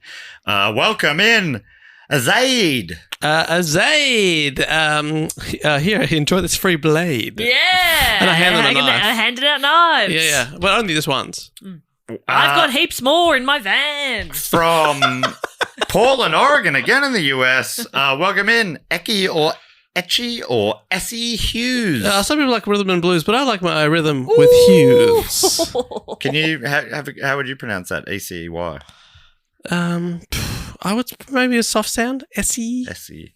From Horsham, maybe in Wessex, WSX is the county in Great Britain. Welcome into the club, Jingold. You're going to get one Gin Gold medal from me. No silver for you. And finally from Austin, stay weird, Texas in the United States. Welcome in, Breezy. Easy peasy. Welcome, Breezy. Welcome in, Breezy, Jingold, Essie, Azaid, Dina, and David. And the last thing we have to do, we got one inductee into the Triple Triptych Club. This is a whole nother thing. This is for people who've been signed up on the shout-out level or above for 9 straight years, if you don't mind. I mind. Oh. Kidding! Oh my God. Now, yeah, this is a whole, we open up a door. There's another rope. This rope is gold. Yeah. Stephen, is that you? Stephen would love Stephen this. built it. And inside that room, it's like Renaissance paintings on the wall. Wow. And one of them is going to be painted of you, and it's going to be either Leonardo DiCaprio or Leonardo da Vinci. Your choice. Your choice. Tasteful nude. Tasteful nude. Your or, choice. Untasteful nude. Yeah. Or you can keep your clothes You on. can go full bush if you want. Yeah. One, either you or the artist has to be nude, though. nothing tasteful about a full bush. That's what you're implying. It's more about the pose I'm Oh, imagining. okay. There's like bush. Oh, not tasteful. Never It's go the full pose, bush. which I'll explain later. Okay. The bush is back, guys. And it's more tasteful than ever.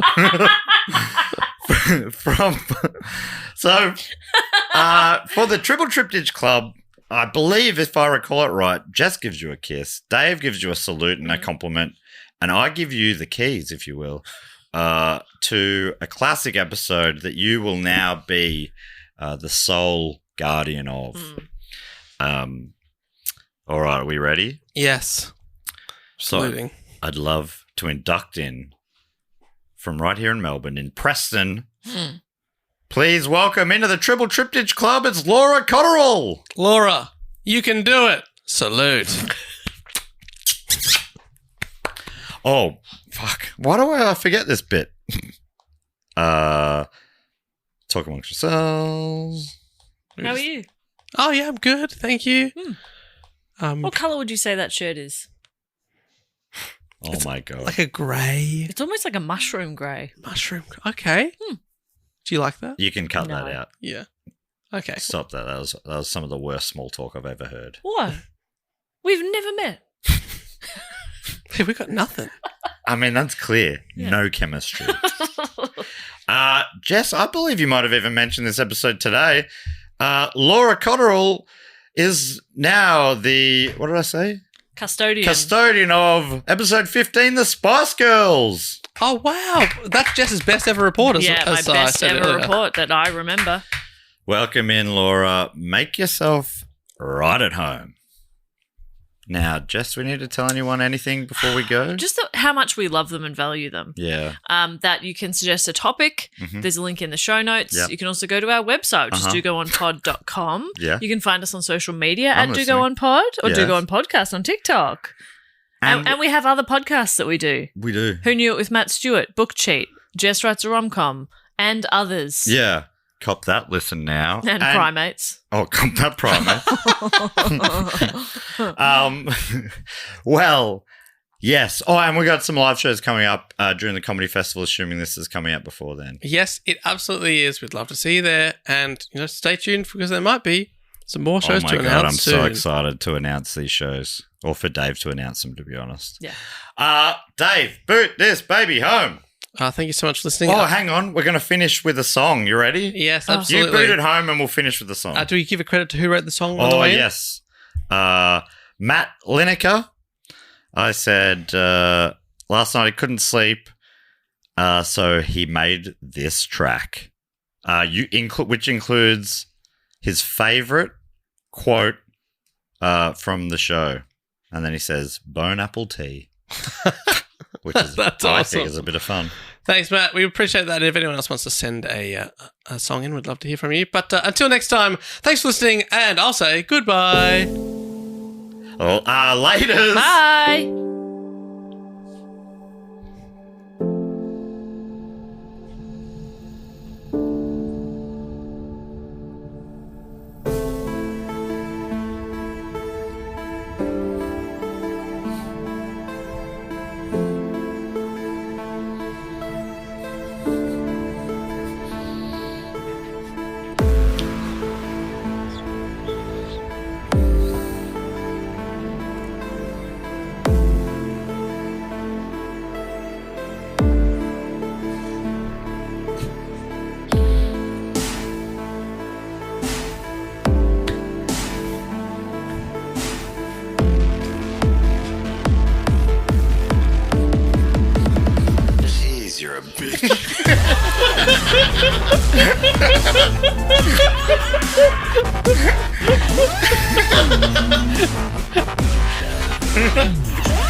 What have you Googled now? Just an image of it, and I've identified it immediately. Wow, it is huge.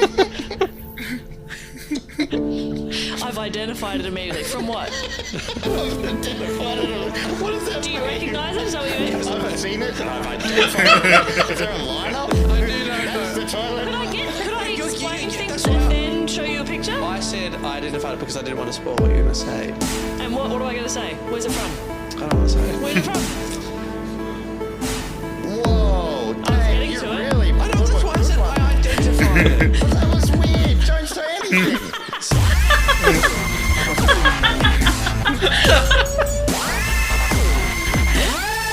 That was weird. Don't say anything. Good advice. Jeez, you're a bitch.